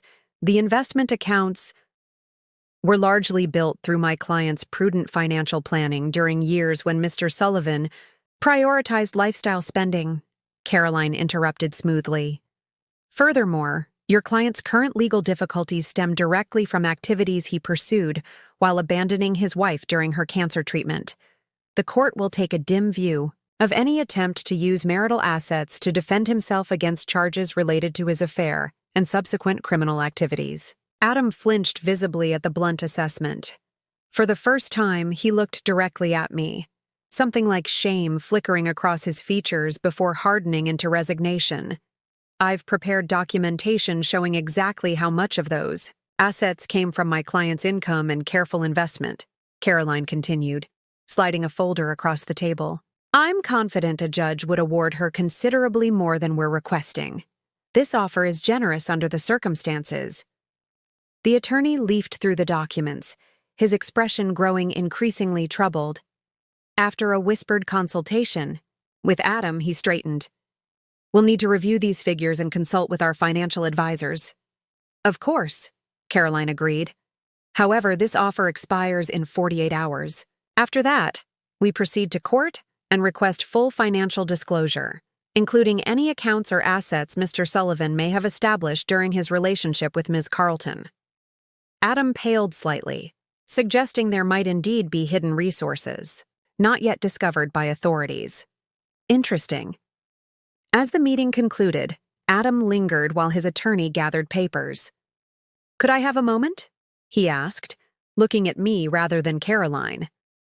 I glanced at my lawyer, who raised an eyebrow in silent question.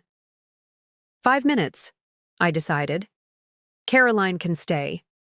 Adam waited until his attorney had stepped outside before speaking. You look better than I expected. Cancer treatment has advanced considerably, I replied neutrally. And I had excellent medical care. He nodded, eyes dropping to his hands. I want you to know that I regret how everything happened. The timing especially. It wasn't planned. That way. The non-apology hung in the air between us, remarkable for what it didn't acknowledge. That he had abandoned me at my most vulnerable, that he had betrayed me with my friend, that he had systematically drained our accounts while I fought for my life.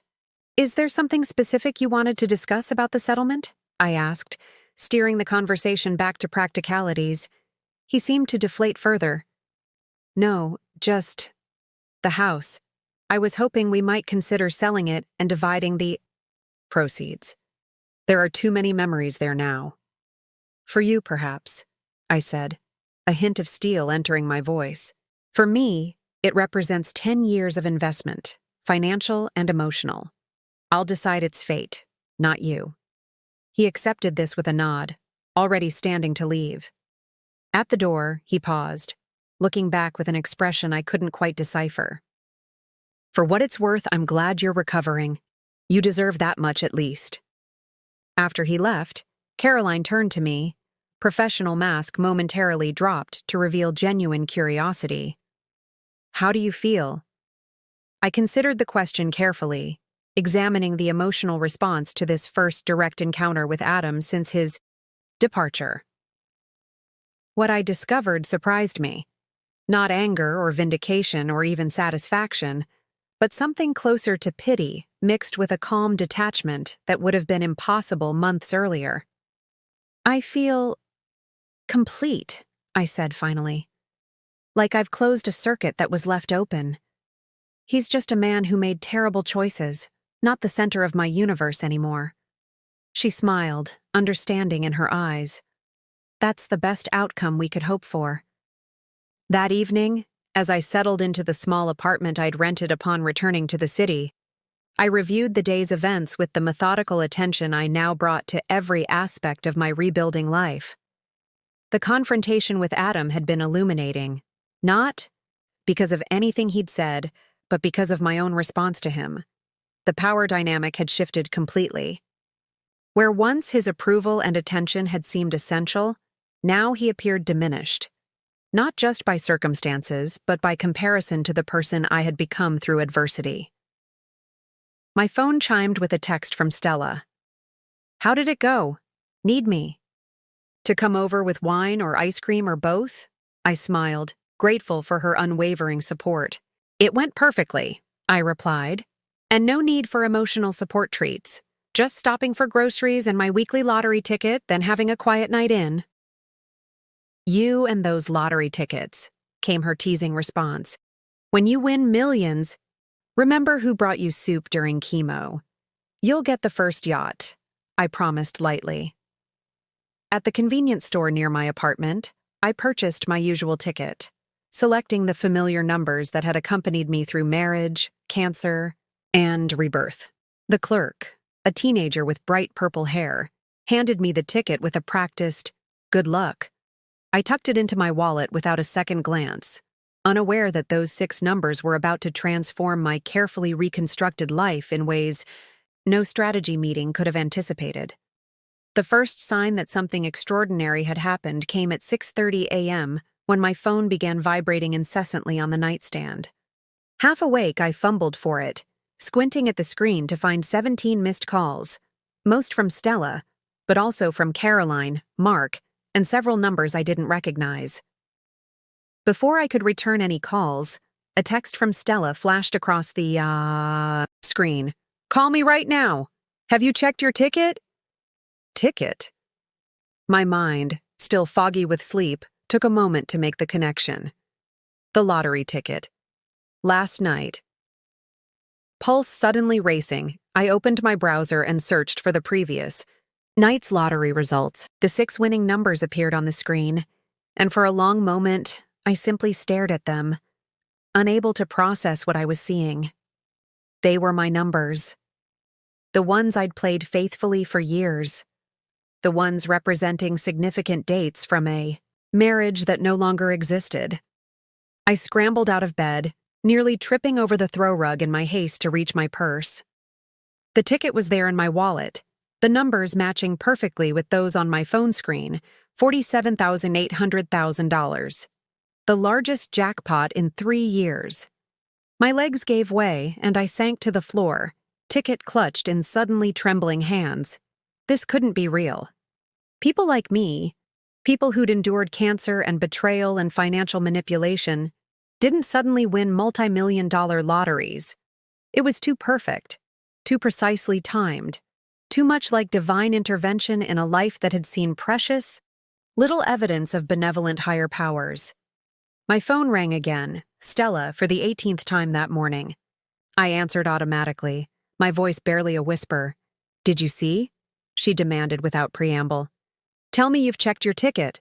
"I checked," I managed. It's my numbers." "I know!" she shrieked, loud enough that I had to hold the phone away from my ear. "It's all over the news. Single winning ticket sold at Mayfield convenience store." "That's your store, Farrah. Your store." The reality began to penetrate my shock. I had won nearly $48 million. After taxes, somewhere around 28-30 million. "I need to call the lottery commission," I said, practicality asserting itself despite my dazed state. "Figure out how to claim it properly." "And you need a security plan immediately," Stella insisted. "Lottery winners become targets, Farrah, especially newly wealthy divorcees with perfect cheekbones." Despite the surreal situation, I laughed. I think cancer took care of my perfect cheekbones, but point taken. I ended the call with a promise to meet Stella for lunch, then sat on my apartment floor, letting the magnitude of this development sink in. Beyond the obvious financial implications, my mind raced with the potential impact on the divorce proceedings, the criminal case against Adam, and my carefully constructed plans for rebuilding my life. Everything would change. Again. Just when I'd begun to find stability, Caroline called as I was making coffee. her lawyer's measured tone barely containing excitement. "I assume you've seen the news?" "I have the winning ticket," I confirmed, still half expecting to wake from this improbable dream. "First, congratulations. Second, we need to meet immediately." Her professional instincts were already engaged. "Your divorce is not yet finalized. While the lottery ticket is your separate property according to the affidavit we filed, we need to ensure complete protection." We arranged to meet at her office at 9 a.m., giving me time to shower and attempt to compose myself. As I dressed, I caught my reflection in the bathroom mirror. The same face I'd seen yesterday, now regarding me with stunned disbelief. Cancer survivor, betrayed wife, multimillionaire. The juxtaposition seemed absurd. Outside my apartment building, I immediately noticed the news van parked across the street. Somehow, they'd already connected the convenience store location to its regular customers. I ducked back inside, calling for a rideshare from the back entrance instead. Caroline's office was prepared when I arrived, the conference room already, hosting a financial advisor, security consultant, and public relations specialist she'd assembled on short notice. "Lottery wins of this magnitude require immediate strategic planning," she explained as I settled into a chair, still feeling disconnected from reality. "Particularly given your ongoing divorce and Adam's legal troubles." For the next 2 hours, we outlined an approach that incorporated the lottery win into my existing strategy. The financial advisor recommended claiming the win through a trust to provide privacy protection. The security consultant suggested temporary relocation until media interest subsided. The PR specialist drafted a brief statement acknowledging the win while declining further interviews. "What about Adam?" I asked finally, the question that had lingered since I'd verified the numbers. "How will this affect the divorce?" Caroline's expression was carefully neutral. "Legally, the lottery win is your separate property, documented. Through the affidavit we filed establishing your history of playing these numbers with personal funds. Adam has no claim to these winnings." "But?" I prompted, hearing the unspoken reservation in her tone. "But he may try to delay finalizing the divorce, hoping to leverage your sudden wealth for a more favorable settlement." She straightened a paper, clip with precise movements. "He's desperate for funds for his legal defense. This news will only intensify that desperation."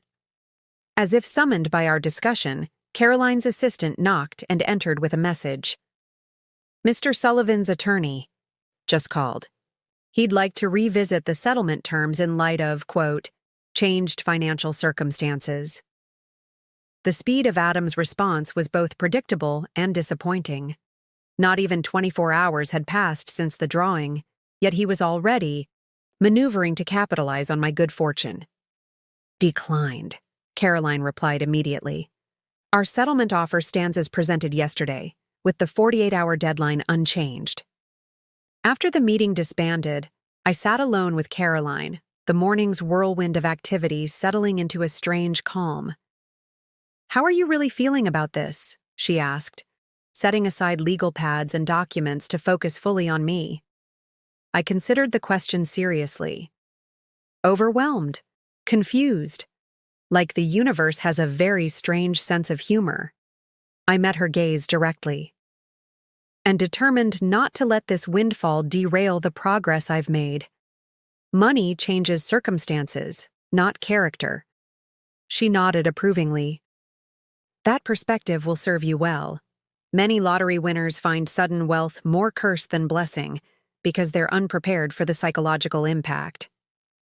After cancer and betrayal, I think I can handle unexpected fortune," I replied, surprising myself with the certainty in my voice.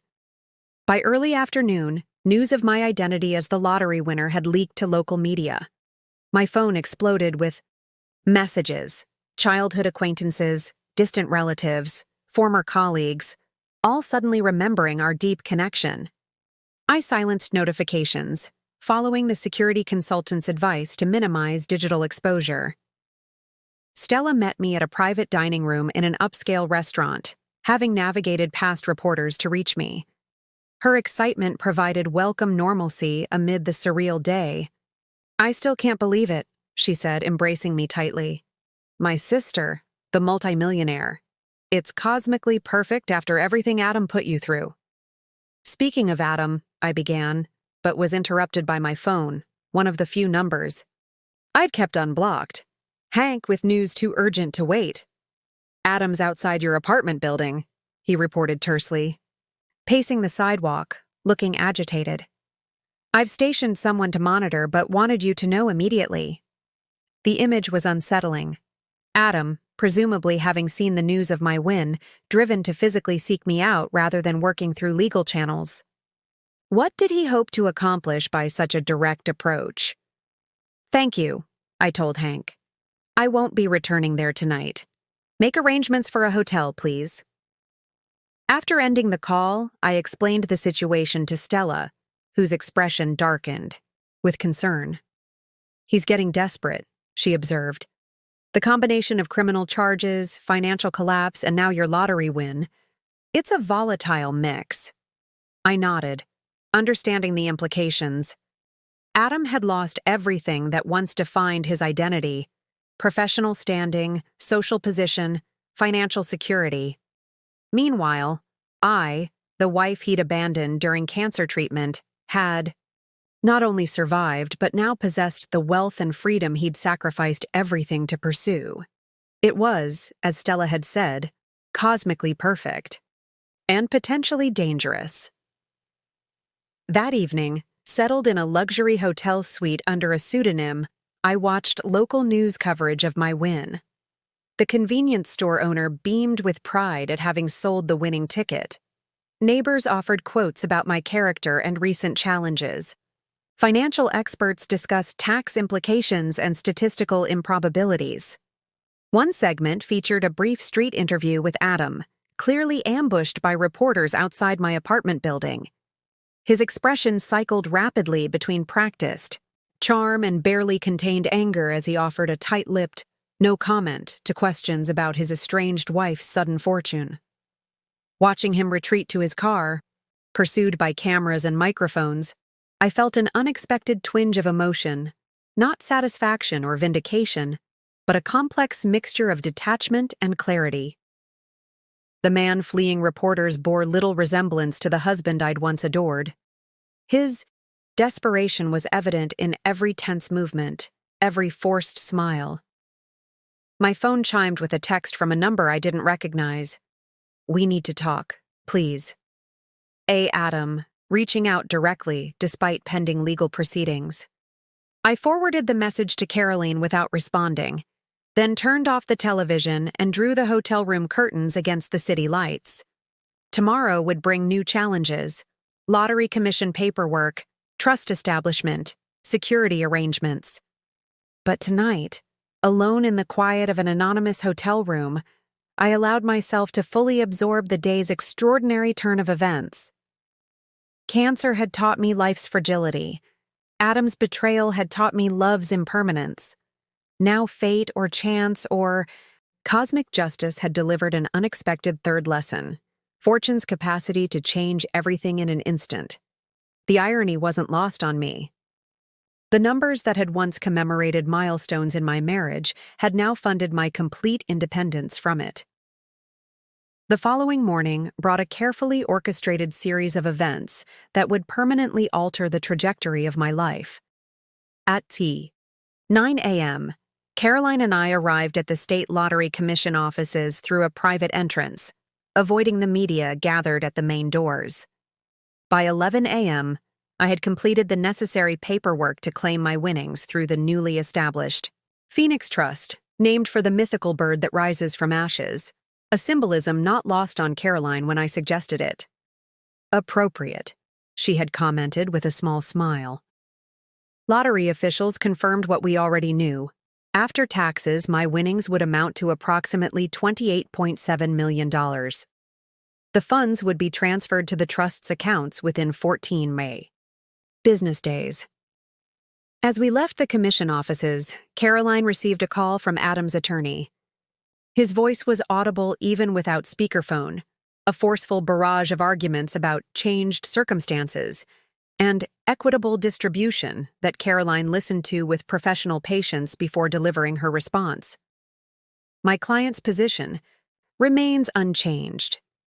The lottery winnings are her separate property, documented by legal affidavit filed well before the winning ticket was purchased.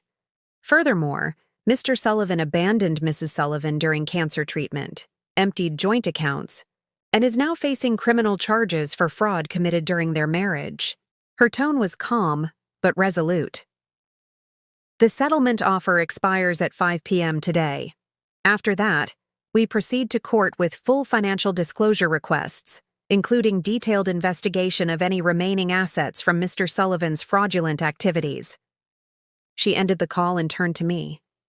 They'll accept the offer. How can you be sure? Because they have no choice. Adam needs this divorce finalized before his criminal trial.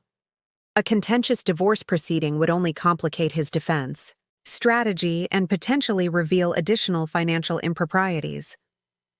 Her confidence was unshakable. The lottery win doesn't change the legal reality of his position. She was right. At 4:37 p.m., Adam's attorney delivered signed settlement documents accepting our original terms, the house, the investment accounts, and my firm ownership all secured without any claim on my lottery winnings. The divorce would be finalized within 30 days, an expedited timeline facilitated by Adam's desire to simplify his legal battlefronts. My masterstroke, however, wasn't the lottery win, an event of pure chance despite its perfect timing. It came the following day, when I met with Assistant District Attorney Harrington to discuss my continued cooperation with the criminal case against Adam and Gemma. I've been thinking about their victims, I began, having rehearsed this conversation carefully. The investors they defrauded. Harrington nodded. Unfortunately, recovery of funds will be limited. Much of the money is gone, spent on lifestyle expenses or hidden in accounts we haven't yet located. What if I could help with that? I placed a document on his desk, a proposal I'd developed overnight with Caroline and my financial advisors. I'd like to establish a restitution fund for the verified victims, $3 million from my lottery winnings, distributed proportionally based on their losses. Harrington stared at the document, then at me, clearly stunned. That's extraordinarily generous, Mrs. Sullivan. But these weren't your crimes. You have no obligation to these people. I understand that, I replied. But I do have an opportunity to right a wrong that my husband committed. The victims deserve better than to have their life savings disappeared into Adam and Gemma's luxury lifestyle. What I didn't articulate, what Caroline had helped me understand during our late-night strategy call, was how this gesture would transform the narrative completely. No longer would I be simply Adam's abandoned wife who got lucky with a lottery ticket. Instead, I would become the woman who used unexpected fortune to help those her husband had harmed. The story broke that afternoon, not through an orchestrated press release, but through a genuine human moment. One of the defrauded investors, an elderly man who'd lost his retirement savings to Adam and Gemma's scheme, encountered me leaving the prosecutor's office.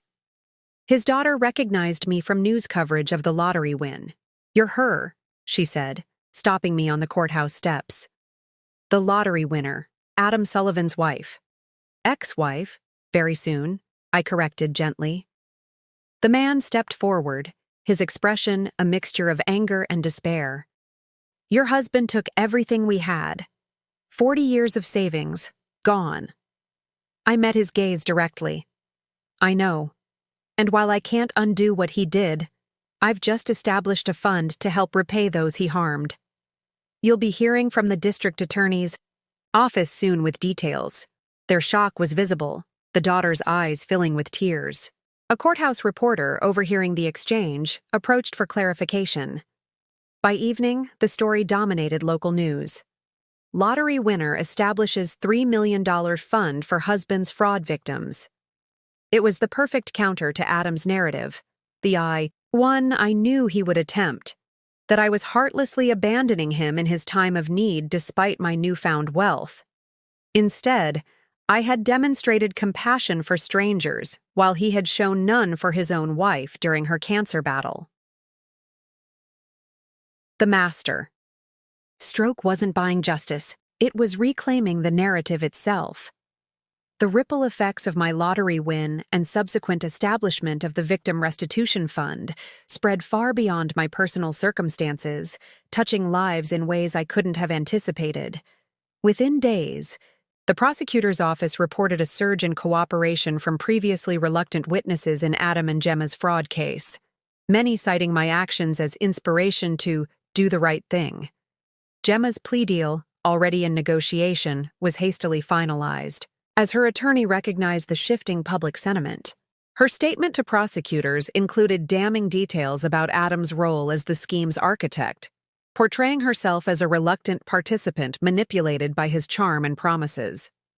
While the characterization was self-serving, it provided valuable evidence that further strengthened the case against Adam. The media narrative transformed completely. News stories that had initially focused on the irony of the abandoned cancer patient's lottery fortune now explored themes of justice and redemption. Profiles emerged depicting my journey from successful architect to cancer patient to philanthropist, each emphasizing resilience and generosity rather than victimhood or luck. What surprised me most was the wave of correspondence from complete strangers, cancer survivors sharing their stories of resilience, betrayed spouses finding inspiration in my refusal to be defined by abandonment, young women seeking advice on financial independence. Each letter or email represented a life touched by the public version of my story, an impact I hadn't considered when focused on my own healing and justice. Caroline organized the messages into categories, helping me send personal responses to those most meaningful while establishing a template for acknowledging the others. "Your story has resonated deeply," she observed one afternoon while reviewing the latest batch. "People see themselves in different aspects of what you've experienced." I nodded, still adjusting to this unexpected facet of sudden wealth and publicity. "I never intended to become a symbol of anything." "The most powerful symbols rarely do," she replied with characteristic insight. Adam's response to these developments came through multiple channels, each more desperate than the last. First, his attorney filed a motion to reconsider the divorce. Settlement, quickly denied by the judge who cited the clear documentation of the lottery ticket as separate property. Next came attempts to contact me directly, calls from unfamiliar numbers, messages through mutual acquaintances, even a handwritten letter delivered to the firm. I maintained absolute silence, following Caroline's advice that any direct communication could potentially be manipulated or used against me. Hank's surveillance reported Adam's increasingly erratic behavior, drinking heavily at midday, arguing publicly with his attorney, once even attempting to approach Stella outside her workplace before security intervened. "He's unraveling," Hank noted during our weekly security briefing. "His trial date is approaching, his financial resources are nearly depleted, and the evidence against him continues to mount." I received this information with the same detached concern I might feel for a troubled acquaintance, compassion without personal investment. The emotional ties that had once bound me to Adam's welfare had dissolved completely, replaced by a clear-eyed assessment of potential threats to my safety and peace. Meanwhile, my own life continued its process of reconstruction and redefinition. The divorce was finalized in a brief court proceeding that neither Adam nor I attended, our lawyers handling the formalities that legally ended our 10-year marriage. The lottery funds were transferred to the Phoenix Trust, with financial advisors implementing the carefully structured investment plan we'd developed. My medical status improved steadily, with Dr. Wilson officially moving me to quarterly checkups, rather than monthly treatments. "Your latest scans show no evidence of disease," she announced, genuine pleasure warming her professional demeanor. "While we'll continue monitoring closely for the next several years, I'd call this a medical success story." I celebrated this milestone quietly with Stella, Mark, and a few close friends who had remained steadfast throughout my ordeal. The dinner party, hosted at Stella's home rather than in public where media might intrude, featured simple food, good wine, and conversation that deliberately avoided mention of Adam, the lottery, or cancer. For one evening, we were just people enjoying each other's company, without the weight of extraordinary circumstances. The next morning, however, brought Adam's most direct attempt to reach me yet.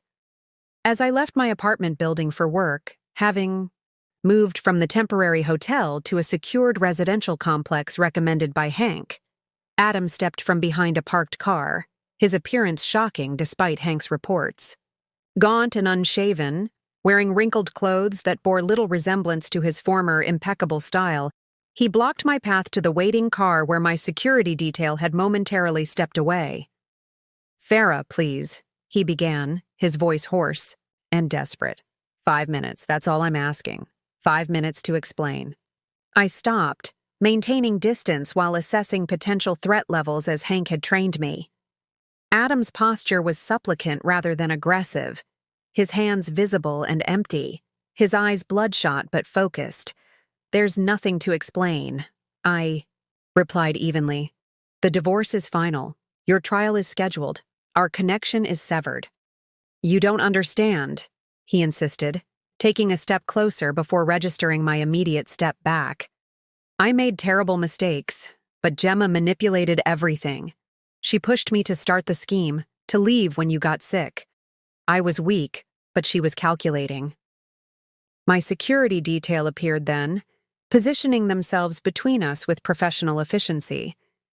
Adam raised his hands in a gesture of non-aggression, his attention still fixed desperately on me. "You have to help me, Farrah.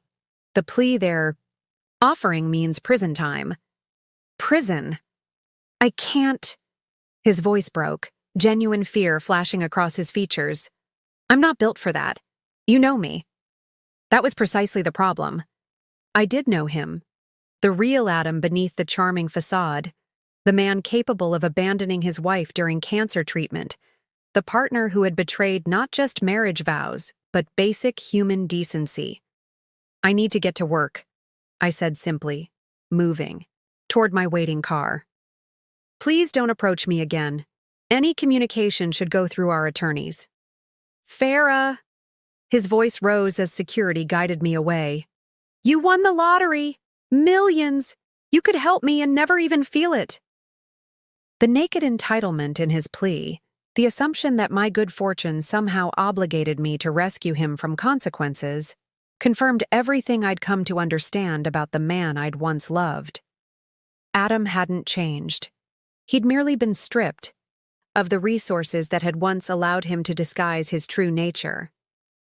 As my car pulled away, I caught a final glimpse of him in the side mirror. Shoulders slumped in defeat, the perfect image of a man facing the collapse of every privilege and protection he'd once taken for granted. The ripple effects continued, touching us all in different ways. Adam's trial began on a crisp autumn morning exactly 1 year after my cancer diagnosis. The symmetry wasn't lost on me as I entered the courthouse through a side entrance, guided by Hank and another security professional who had become a constant presence in my new life.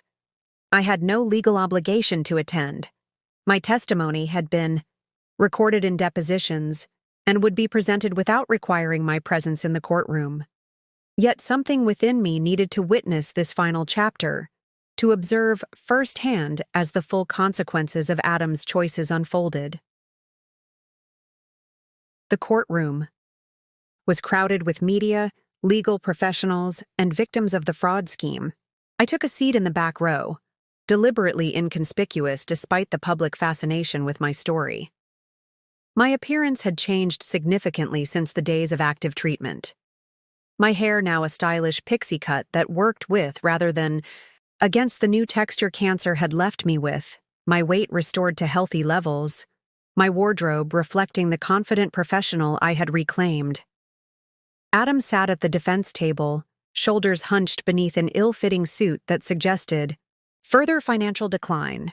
He scanned the gallery continuously, perhaps searching for sympathetic faces among the many hostile ones.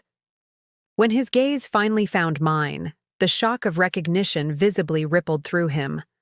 Surprise, then desperate hope, then crushing disappointment. As my expression remained impassive, the prosecutor's opening statement was devastating in its methodical presentation of evidence. Emails between Adam and Gemma outlining their scheme. Bank records showing the movement of fraudulent gains. Testimony from victims who had lost retirement savings and home equity.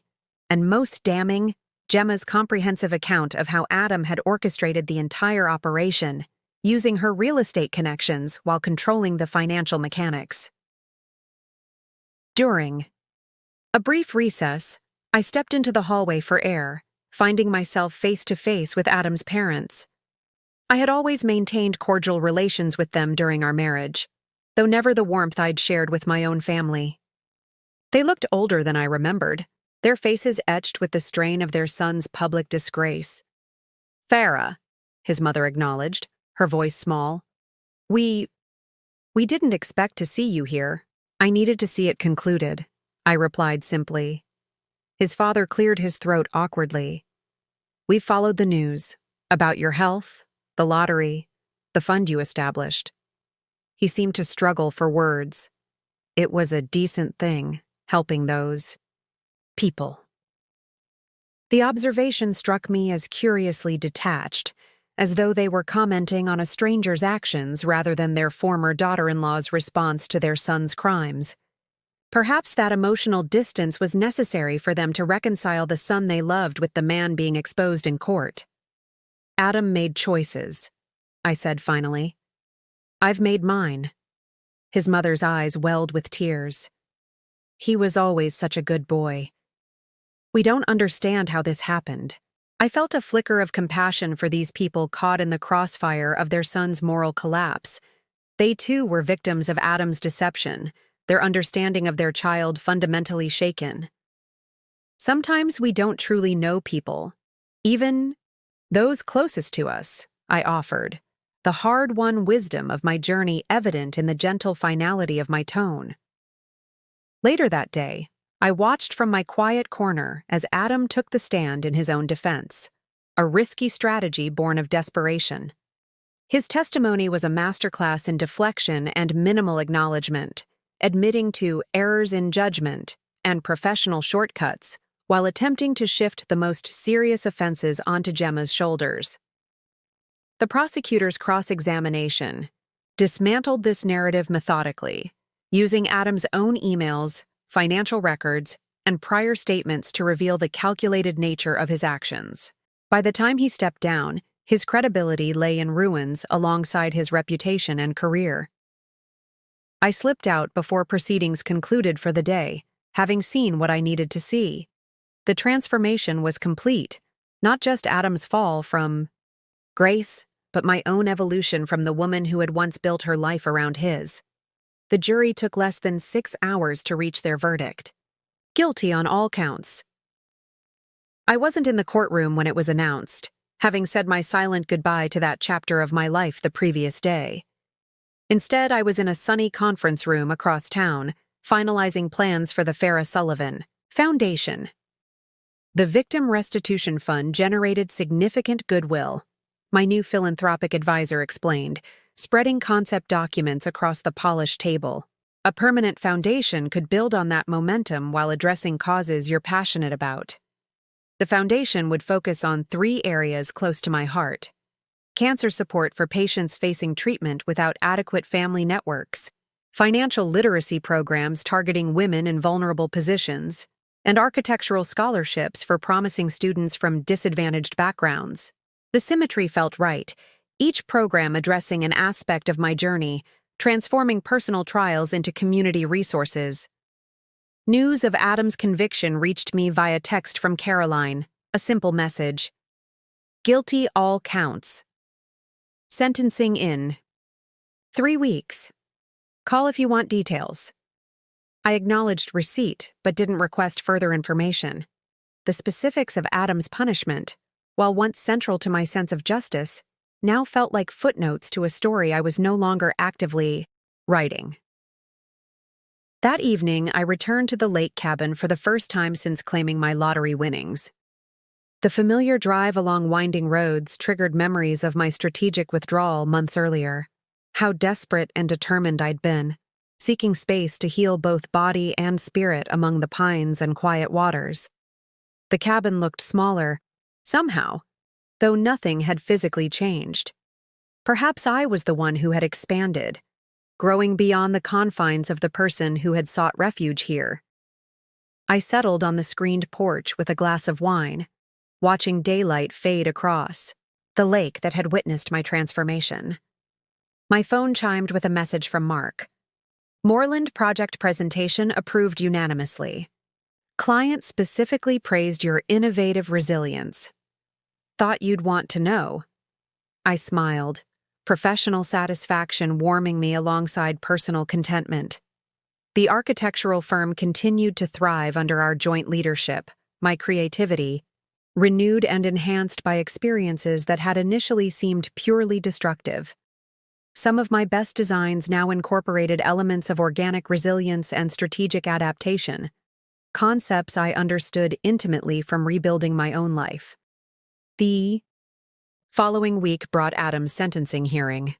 8 years in federal prison, plus restitution payments that would follow him long after his release. The judge's comments were particularly pointed, noting the callous exploitation of trust and remarkable absence of genuine remorse evident. Throughout the proceedings, I received this news with a measured emotional response, neither vindictive satisfaction nor misplaced sympathy. Justice had taken its course, independent of my personal feelings. Adam would face consequences proportionate to his actions, while I continued building a life no longer defined by his betrayal. Gemma, having cooperated extensively with prosecutors, received a lighter sentence, 3 years plus probation. Our paths would never cross again, her name fading from relevance in my story apart from occasional legal updates from Caroline regarding restitution payments. As spring returned to the lake, I finalized plans for a new home, neither the modernist showpiece I'd shared with Adam, nor the rustic cabin of my recovery. Working with a talented young architect from our firm, I designed a space that honored both the strength I'd found in simplicity and the beauty I still valued in thoughtful design. The lakefront property, purchased quietly through the trust, would become my permanent residence and occasional retreat from a public life I hadn't sought, but now navigated with increasing confidence. The Foundation's first major initiative launched on the anniversary of my lottery win, a cancer support center offering practical, emotional, and financial resources to patients facing treatment alone. The ribbon-cutting ceremony, covered by local media, featured no mention of Adam or past betrayals, focusing instead on the transformative power of community support during life's greatest challenges. This center exists because I know firsthand how essential proper support is during cancer treatment, I told the small gathering. Sometimes the systems we depend on fail us. When that happens, we need to build new ones. The legacy I was constructing had evolved beyond reaction to betrayal, beyond even personal healing. It had become something generative and forward-looking, creating from experience rather than merely surviving it. 3 years after my cancer diagnosis, 2 years after Adam's abandonment, and 18 months after the lottery win that had transformed my circumstances yet again, I received a letter forwarded through Caroline's office. The prison return address told me its source before I even opened the envelope. Adam's handwriting had changed. Once confident and flowing, now cramped and hesitant on the institutional stationery. I considered discarding it unread, but some sense of completion urged me to at least acknowledge this final communication. Farrah, he began without preamble. I've had 2 years of federal prison to consider where my life went wrong. At first I blamed circumstances, then Gemma, then even you for not understanding the pressure I was under. It's taken this long to recognize the truth. I destroyed everything valuable in my life through my own choices, my own flaws, my own inability to be the man I pretended to be. The letter continued for 3 pages, neither asking for forgiveness nor offering excuses. Instead, It revealed someone finally confronting the reality of his character and actions without the defensive shields that had defined him. Whether prison had genuinely changed him or merely stripped away his capacity for self-deception, I couldn't determine. Perhaps the distinction didn't matter. I placed the letter in a file with other documents from that chapter of my life. Divorce papers, medical records, newspaper clippings about the trial.